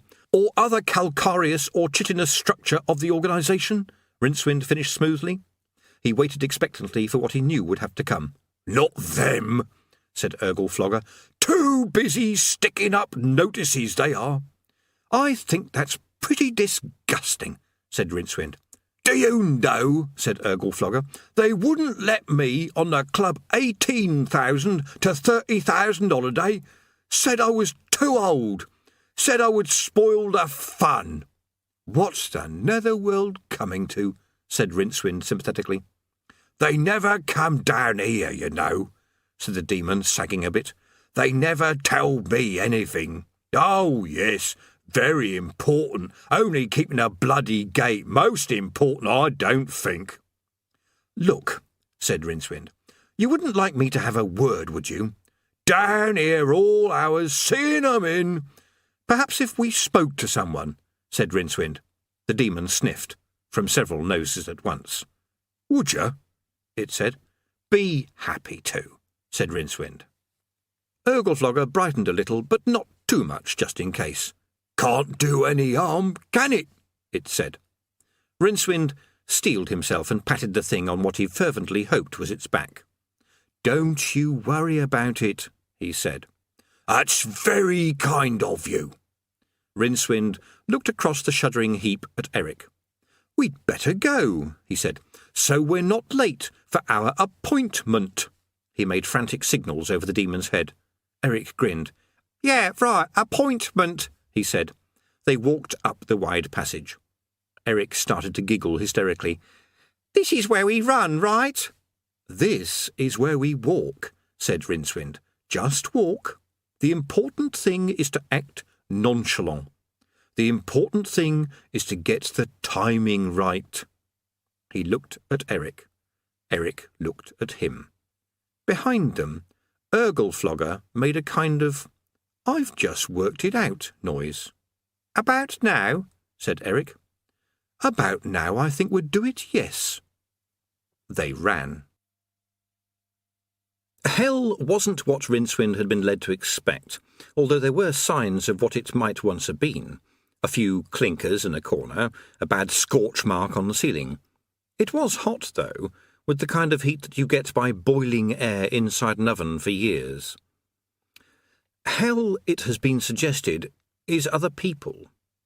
This has always come as a bit of a surprise to many working demons, who had always thought that hell was sticking sharp things into people and pushing them into lakes of blood and so on. This is because demons, like most people, have failed to distinguish between the body and the soul. The fact was that, as droves of demon kings had noticed, there was a limit to what you could do to a soul with, e.g., red-hot tweezers, because even fairly evil and corrupt souls were bright enough to realise that since they didn't have the concomitant body and nerve endings attached to them, there was no real reason, other than force of habit, why they should suffer excruciating agony. So they didn't. Demons went on doing it anyway because numb and mindless stupidity is part of what being a demon is all about. But since no one was suffering, they didn't enjoy it much either, and the whole thing was pointless. Centuries and centuries of pointlessness. Astfigel had adopted, without realising what he was doing, a radically new approach. Demons can move interdimensionally, and so he'd found the basic ingredients for a very worthwhile lake of blood equivalent, as it were, for the soul. "Learn from humans," he'd told the demon lords. "Learn from humans. It's amazing what you can learn from humans." You take, for example, a certain type of hotel.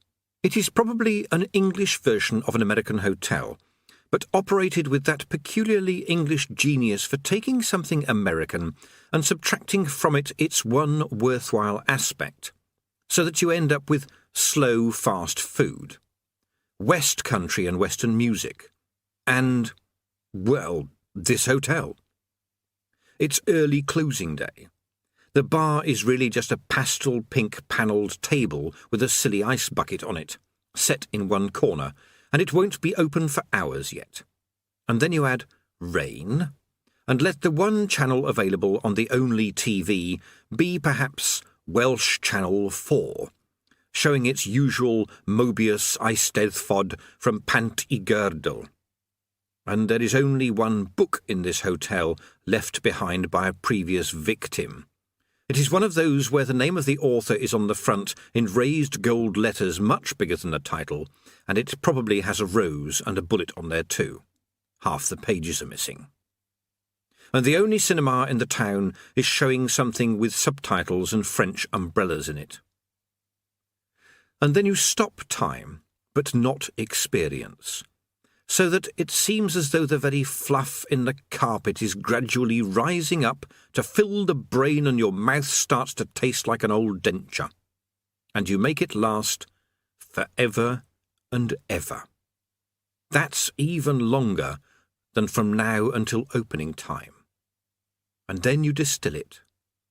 Of course, the Discworld lacks a number of the items listed above, but boredom is universal, and Astfagel had achieved in hell a particularly high brand of boredom, which is like the boredom you get which, A, is costing you money, and B, is taking place while you should be having a nice time.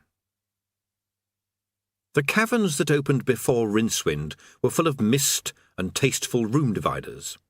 Now and again screams of ennui rose from between the pot plants, but mainly there was the terrible numbing silence of the human brain being reduced to cream cheese from the inside out.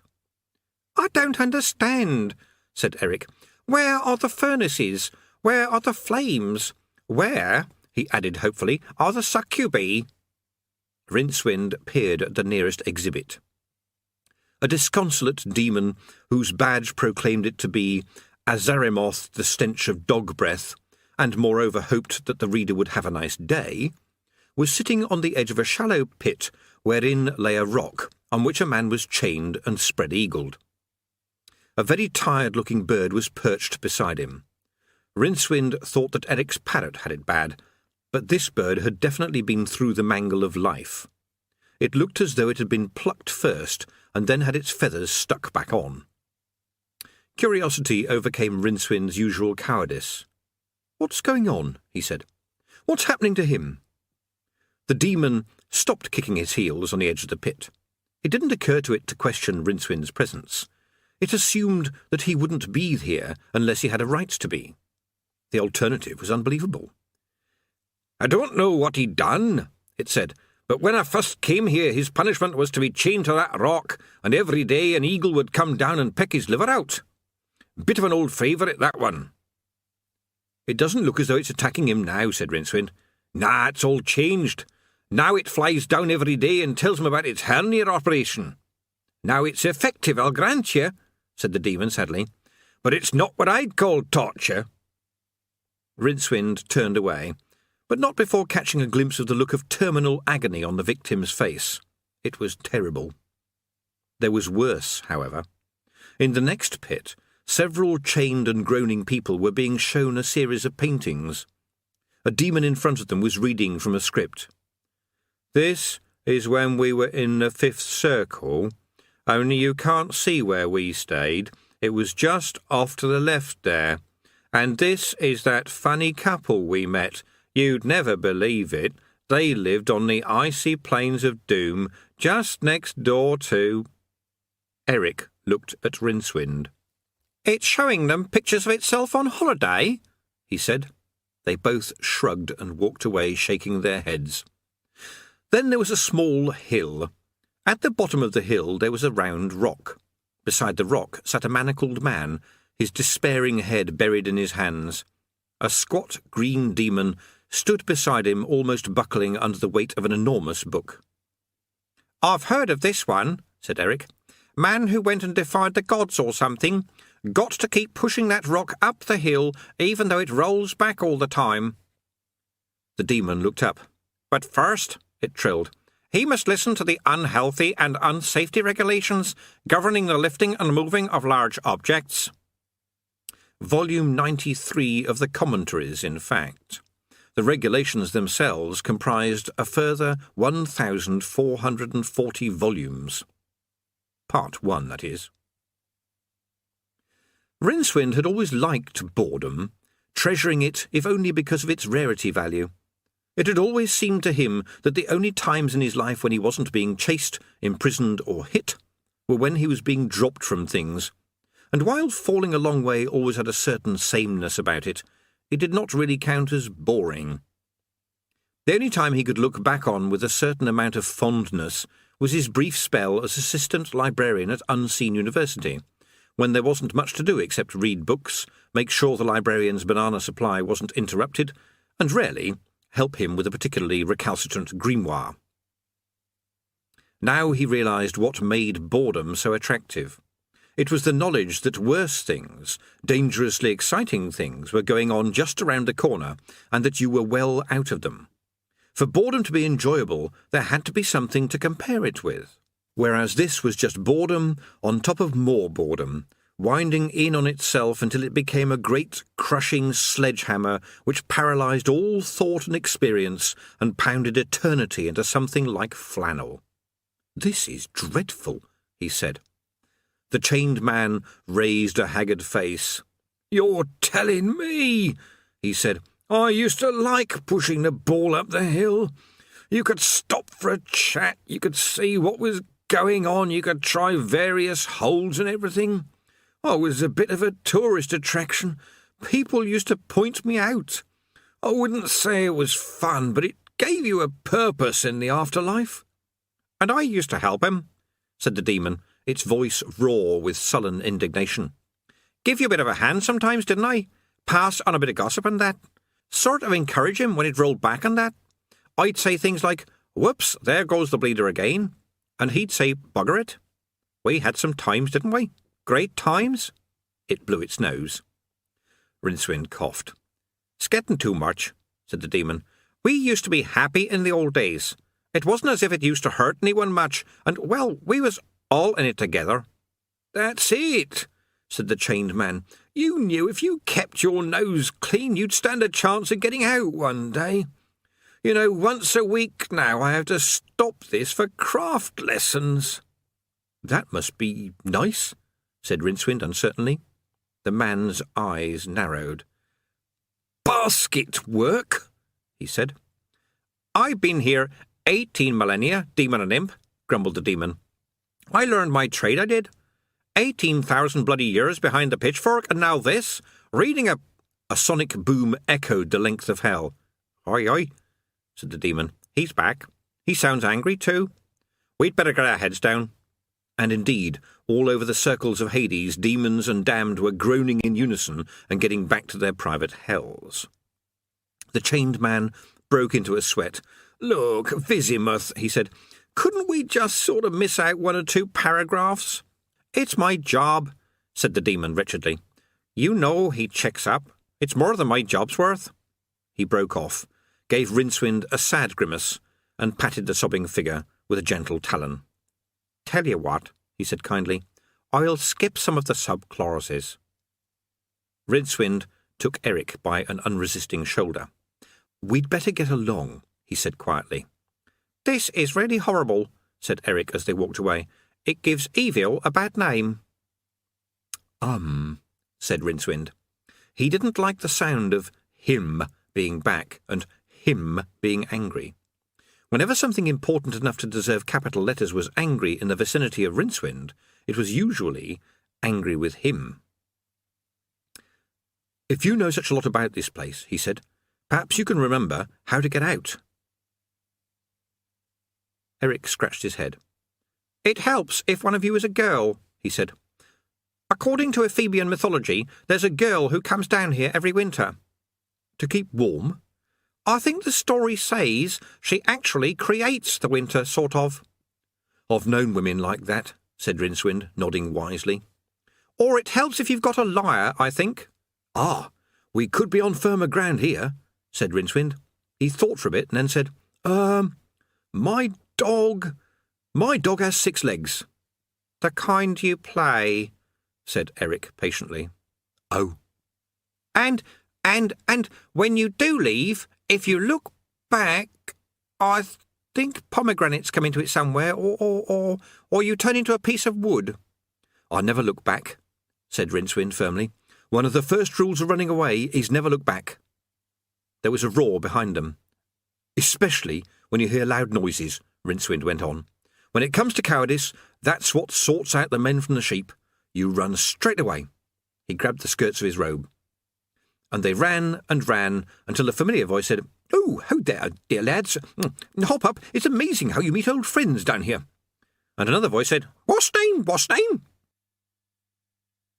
Where are they? The sublords of hell trembled. This was going to be dreadful. It might even result in a memo. They can't have escaped, rasped Astfagel. They're here somewhere. Why can you not find them? Am I surrounded by incompetents as well as fools? My lord. The demon princes turned. The speaker was Duke Vassanego, one of the oldest demons. How old? No one knew. But if he didn't actually invent original sin, at least he made one of the first copies. In terms of sheer enterprise and deviousness of mind, he might even have passed for human, and in fact generally took the form of an old, rather sad lawyer with an eagle somewhere in his ancestry. And every demonic mind thought, Poor old Vassanego, he's done it this time. This won't be just a memo, this will be a policy statement, CC'd to all departments and a copy for files. Astfagel turned slowly, as though mounted on a turntable. He was back in his preferred form now, but had pulled himself together, as it were, on a higher level of emotion. The mere thought of living humans in his domain made him twang with fury like a violin string. You couldn't trust them. They were unreliable. The last human allowed down here alive had given the place a terribly bad press. Above all, they made him feel inferior. Now the full wattage of his anger focused on the old demon. You had a point to make, he said. I was merely going to say, Lord, that we have made an extensive search of all 8 circles, and I am really certain— Silence! Don't think I don't know what's going on, growled Astfagel, circling the drawn figure. I've seen you, and you, and you— his trident pointed at some of the other old lords— plotting in corners, encouraging rebellion. I rule here, is that not so? And I will be obeyed. Vassanego was pale. His patrician nostrils flared like jet intakes. Everything about him said, You pompous little creature, of course we encourage rebellion, we're demons. And I was maddening the minds of princes when you were encouraging cats to leave dead mice under the bed, you small-minded, paper-worshipping nincompoop. Everything about him said this, except for his voice, which said calmly, No one is denying this, sire. Then search again, and the demon who let them in is to be taken to the lowest pit and disassembled. Is that clear? Vassanego's eyebrows rose. Old Urgle-flogger, sire. He was foolish, certainly, but he is a loyal— Are you by any chance endeavouring to contradict me? Vassanego hesitated. Dreadful as he privately held the king to be, demons are strong believers in precedence and hierarchy. There were too many young demons pressing below them for the senior lords to openly demonstrate the ways of regicide and coup, no matter what the provocation. Vassanego had plans of his own, no sense in spoiling things now. No, sire, he said, but that will mean, sire, that the dread portal is no longer— Do it! The luggage arrived at the dread portal. There was no way to describe how angry you can get running nearly twice the length of the space-time continuum, and the luggage had been pretty annoyed to start with. It looked at the hinges. It looked at the locks. It backed away a bit and appeared to read the new sign over the portal. Possibly this made it angrier, although with the luggage there wasn't any reliable way of telling because it spent all its time beyond, in a manner of speaking, the hostility event horizon. The doors of hell were ancient. It wasn't just time and heat that had baked their wood to something like black granite. They'd picked up fear and dull evil. They were more than mere things to fill a hole in the wall. They were bright enough to be dimly aware of what their future was likely to hold. They watched the luggage shuffle back across the sand, flex its legs and crouch down. The lock clicked. The bolts dragged themselves back hurriedly. The great bars jerked from their sockets. The doors flung themselves back against the wall. The luggage untensed. It straightened. It stepped forward. It almost strutted. It passed between the straining hinges and, when it was nearly through, turned and gave the nearest door a damn good kick. There was a great treadmill. It didn't power anything and had particularly creaky bearings. It was one of Astfagul's more inspired ideas, and had no use whatsoever except to show several hundred people that if they had thought their lives had been pretty pointless, they hadn't seen anything yet. "We can't stay here forever," said Rincewind. "We need to do things, like eat." "That's one of the tremendous advantages of being a damned soul," said Ponce de Quirm. "All the old bodily cares fade away. Of course, you get a completely new set of cares, but I have always found it advisable to look for the silver lining." "What's name?" said the parrot, who was sitting on his shoulder. "Fancy that," said Rincewind. "I never knew animals could go to hell, although I can quite see why they made an exception in this case." "Up yours, wizard." "Why don't they look for us here? That's what I don't understand," said Eric. "Shut up and keep walking," said Rincewind. "They're stupid, that's why. They can't imagine that we would be doing something like this." "Yes, they're right there. I can't imagine that we are doing something like this either," said Eric. Rincewind treadled for a bit, watching a crowd of frantically searching demons hurry past. "So you didn't find the Fountain of Youth, then?" he said, feeling that he should make some conversation. "Oh, but I did," said de Quirm earnestly. "A clear spring, deep in the jungle. It was very impressive. I had a good long drink, too. Or draught, which I think is the more appropriate word." "And?" said Rincewind. "It definitely worked, yes. For a while there I could definitely feel myself getting younger." "But—" Rincewind waved a vague hand to take in de Quirm, the treadmill, the towering circles of the pit. "Ah," said the old man. "Of course, that's the really annoying bit. I'd read so much about the fountain, and you'd have thought someone in all those books would have mentioned a really vital thing about the water, wouldn't you?" "Which was?" "Boil it first. Says it all, doesn't it? Terrible shame, really." The luggage trotted down the great spiral road that linked the circles of the pit. Even if conditions had been normal, it probably would not have attracted much attention. If anything, it was rather less astonishing than most of the denizens. "This is really boring," said Eric. "That's the point," said Rincewind. "We shouldn't be lurking here. We should be trying to find a way out." "Well, yes, but there isn't one." "There is, in fact," said a voice behind Rincewind. It was the voice of someone who had seen it all and hadn't liked any of it very much. "Laviolus?" said Rincewind. His ancestor was right behind him. "You'll get home all right," said Laviolus bitterly. "Your very words. 10 years of one damn thing after another. You might have told a chap." Said Eric. "We didn't want to upset the course of history." "You didn't want to upset the course of history," said Laviolus slowly. He stared down at the woodwork of the treadmill.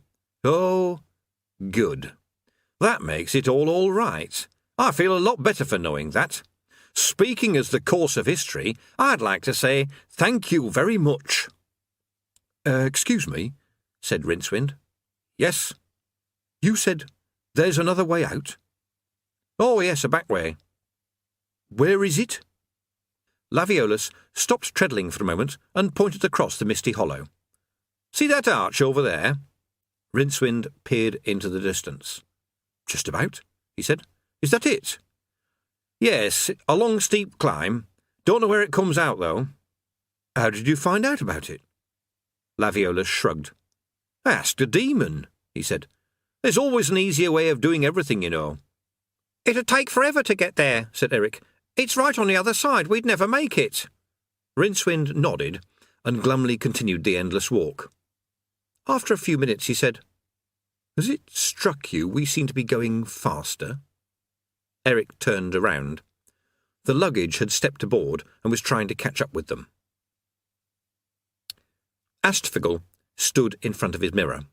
Show me what they can see, he commanded. Yes, master. Astfigel inspected the whirring image for a moment. Tell me what this means, he said. I'm just a mirror, master. What do I know? Astfigel growled. And I'm the Lord of Hades, he said, gesturing with his trident, and I'm prepared to risk another 7 years' bad luck. The mirror considered the available options. I might be able to hear some creaking, Lord, it ventured. And? I smell smoke. No smoke. I specifically banned all open fires, a very old-fashioned concept. It gave the place a bad name. Nevertheless, master. Show me Hades.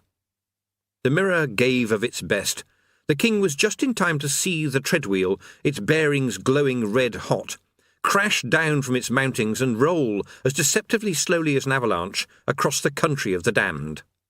Rincewind hung from the push-bar, watching the rungs whir past at a speed that would have burned the soles of his sandals if he'd been foolish enough to let his feet down. The dead, however, were taking it all with the cheerful aplomb of those who know that the worst has already happened to them. Cries of, "Pass the candy floss," drifted down. He heard Laviolus commending the wheel's splendid traction and explaining to Daquerme how, if you have a vehicle which put down its road in front of it, just like the luggage was in fact doing, and then you covered it with armour, then wars would be less bloody, over in half the time, and everyone could spend even longer going home. The luggage made no comment at all. It could see its master hanging a few feet away, and just kept going. It may have occurred to it that the journey was taking some time, but that was time's problem. And so, flinging out the occasional screaming soul, bumping and gyrating and crushing the occasional luckless demon, the wheel bowled on. It smashed against the opposite cliff. Lord Vassonago smiled.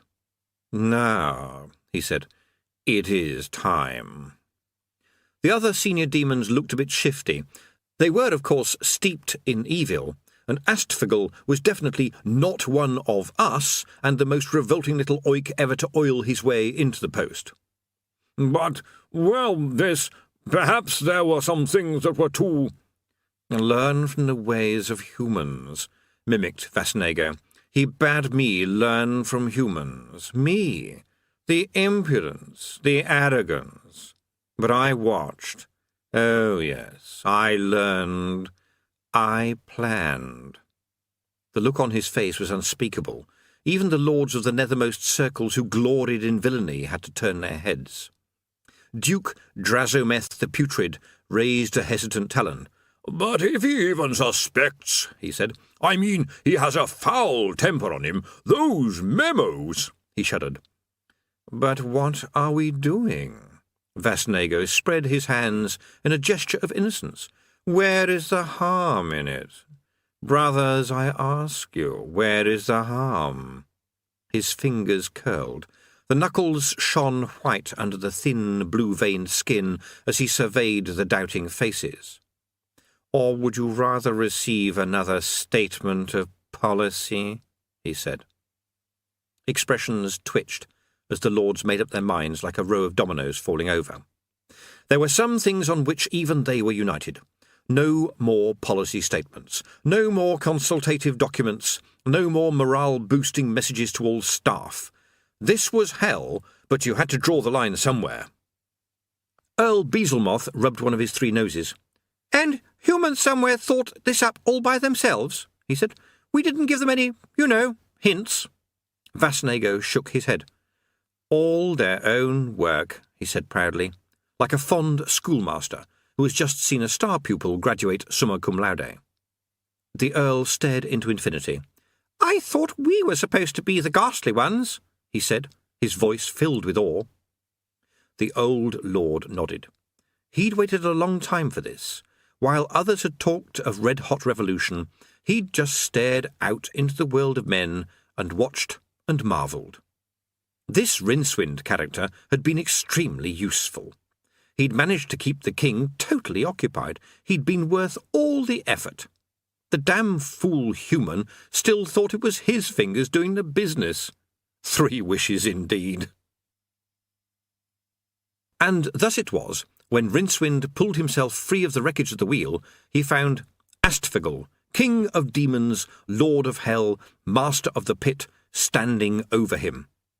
Astfigel had passed through the earlier stage of fury and was now in that calm lagoon of rage where the voice is steady, the manner is measured and polite, and only a faint trace of spittle at the corner of the mouth betrays the inner inferno.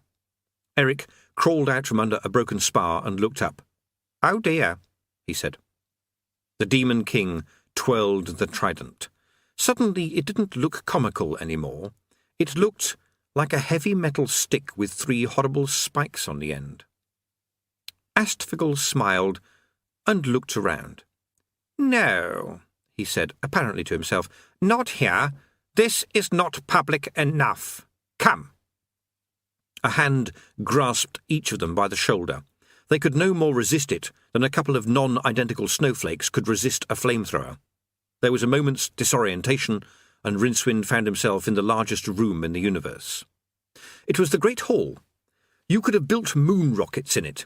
The kings of hell might have heard of words like subtlety and discretion, but they had also heard that if you had it, you should flaunt it, and reasoned that, if you didn't have it, you should flaunt it even more, and what they didn't have was good taste. Astfigel had done what he could, but even he had been unable to do much to the basic bad design, the clashing colours and the terrible wallpaper. He'd put in a few coffee tables and a bullfight poster, but they were more or less lost in the overall chaos, and the new antimacassar on the back of the Throne of Dread only served to highlight some of its more annoying bas-reliefs. The 2 humans sprawled on the floor. "And now," said Astfigel, but his voice was lost in a sudden cheering. He looked up. Demons of every size and shape filled almost all the hall, piling up the walls and even hanging from the ceiling. A demonic band struck up a choice of chords on a variety of instruments. A banner, slung from one side of the hall to the other, read, "Hail to the Chief." Astfigel's brows knitted in instant paranoia as Vasnego, trailed by the other lords, bore down on him. The old demon's face was split in a totally guileless grin, and the king nearly panicked and hit it with the trident before Vasnego reached out and slapped him on the back. "Well done," he cried. "What?" "Oh, very well done." Astfigel looked down at Rincewind. "Oh," he said. "Yes, well," he coughed. "It was nothing," he said, straightening up. "I knew you people weren't getting anywhere, so I just—" "Not these," sneered Vasnego. "Such trivial things. No, sire. I was referring to your elevation." "Elevation?" said Astfigel. "Your promotion, sire." A great cheer went up from the younger demons, who would cheer anything. "Promotion? But I am the king," Astfigel protested weakly. He could feel his grasp on events beginning to slip.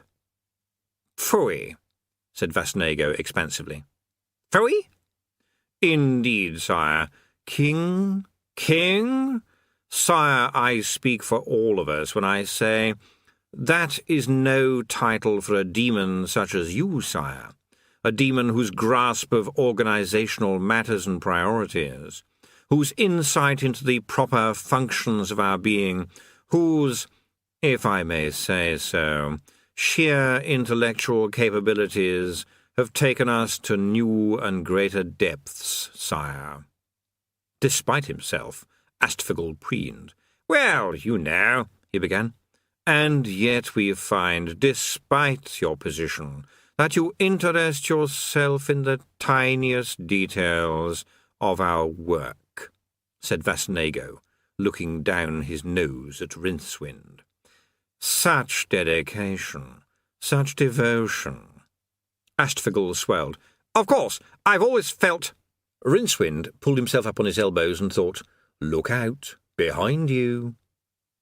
"And so," said Vasnego, beaming like a coast full of lighthouses, "the council met and has decided, and may I add, sire, has decided unanimously, to create an entirely new award in honour of your outstanding achievements. The importance of proper paperwork has—" "What award?" said Astfagel, the minnows of suspicion suddenly darting across the oceans of self-esteem.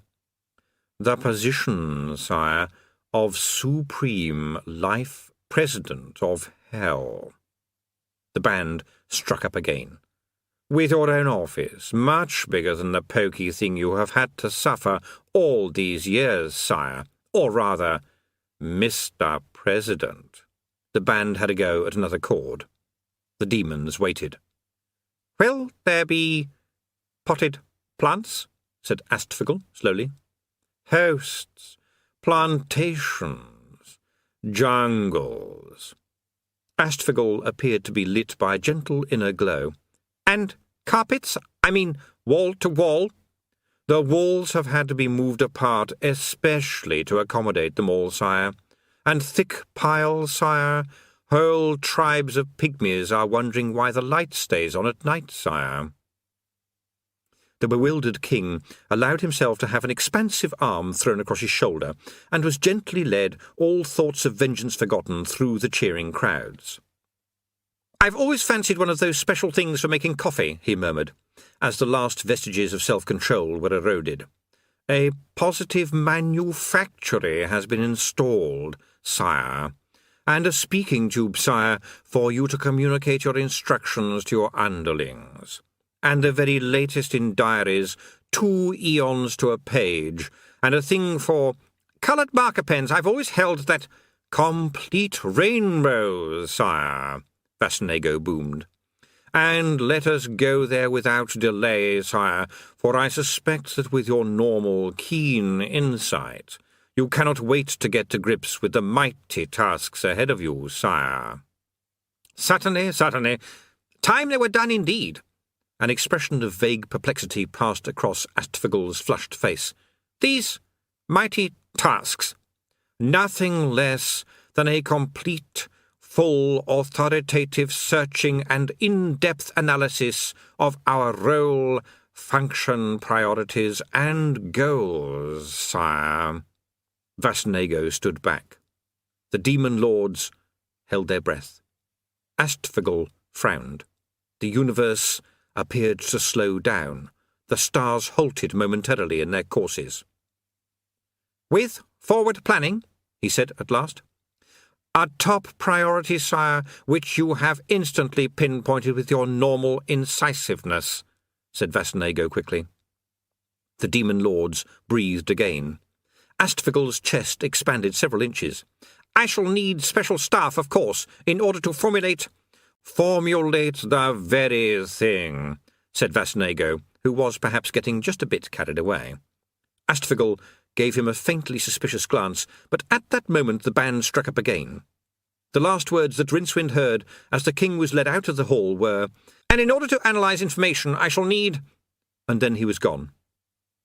The rest of the demons, aware that the entertainment seemed to be over for the day, started to mill around and drift out of the great doors. It was beginning to dawn on the brightest of them that the fires would soon be roaring again. No one seemed to be taking any notice of the 2 humans. Rincewind tugged at Eric's robe. "This is where we run, right?" said Eric. "Where we walk," said Rincewind firmly, "nonchalantly, calmly, and, fast? You pick things up quickly, don't you?" It is essential that the proper use of 3 wishes should bring happiness to the greatest available number of people, and this is what in fact had happened. The Tesimen were happy.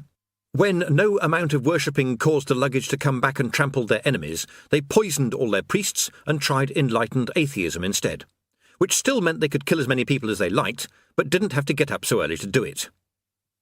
The people of Sort and Ephoebe were happy, at least the ones who write and feature in the dramas of history were happy, which is all that mattered. Now their long war was over, and they could get on with the proper concern of civilized nations, which is to prepare for the next one. The people of Hell were happy, or at least happier than hitherto.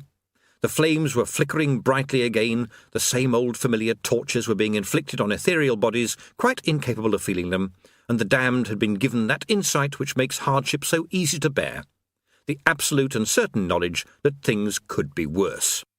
The demon lords were happy. They stood around the magic mirror, enjoying a celebratory drink. Occasionally, one of them would risk slapping Vassanego on the back. "Shall we let them go, sire?" said a duke, peering at the climbing figures in the mirror's dark image. "Oh, I think so," said Vassanego airily. "It's always a good thing to let a few tales spread, you know. Pour encourager pour encore, to make everyone sit up and damn well take notice. And they have been useful, after their fashion."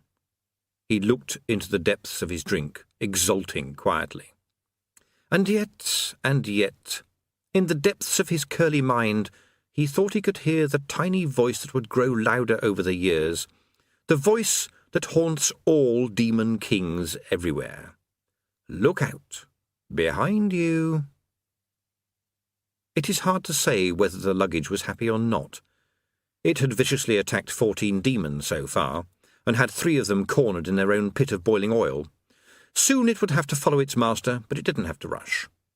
One of the demons made a frantic grab for the bank. The luggage stamped heavily on its fingers. The creator of universes was happy. He'd just inserted one 7-sided snowflake into a blizzard as an experiment, and no one had noticed. Tomorrow, he was half inclined to try small, delicately crystallized letters of the alphabet. Alphabet snow. It could be a winner. Rincewind and Eric were happy. "I can see blue sky," said Eric. "Where do you think we'll come out?" he added. "And when?" "Anywhere," said Rincewind. "Any time." He looked down at the broad steps they were climbing. They were something of a novelty. Each one was built out of large stone letters. The one he was just stepping onto, for example, read, "I meant it for the best." The next one was, "I thought you'd like it." Eric was standing on, "For the sake of the children." "Weird, isn't it?" he said. "Why do it like this?" "I think they're meant to be good intentions," said Rincewind. This was a road to hell, and demons were, after all, traditionalists. And while they are, of course, irredeemably evil, they are not always bad. And so Rincewind stepped off "We are equal opportunity employers" and through a wall, which healed up behind him, and into the world. It could, he had to admit, have been a lot worse. President Astfigel, sitting in a pool of light in his huge dark office, blew into the speaking tube again. "Hello?" he said. "Hello?" There didn't seem to be anyone answering. Strange. He picked up one of his coloured pens and looked around at the stack of work behind him. All those records to be analysed, considered, assessed and evaluated, and then suitable management directives to be arrived at, and an in-depth policy document to be drafted, and then, after due consideration, redrafted again. He tried the tube once more. "Hello? Hello?" No one there. Still, not to worry. Lots to do. His time was far too important to waste. He sank his feet into his thick, warm carpet. He looked proudly at his potted plants.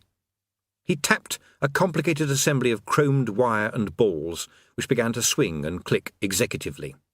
He unscrewed the top of his pen with a firm, decisive hand. He wrote, "What business are we in? ? He thought for a bit, and then carefully wrote underneath, "We are in the damnation business! !" And this, too, was happiness. Of a sort.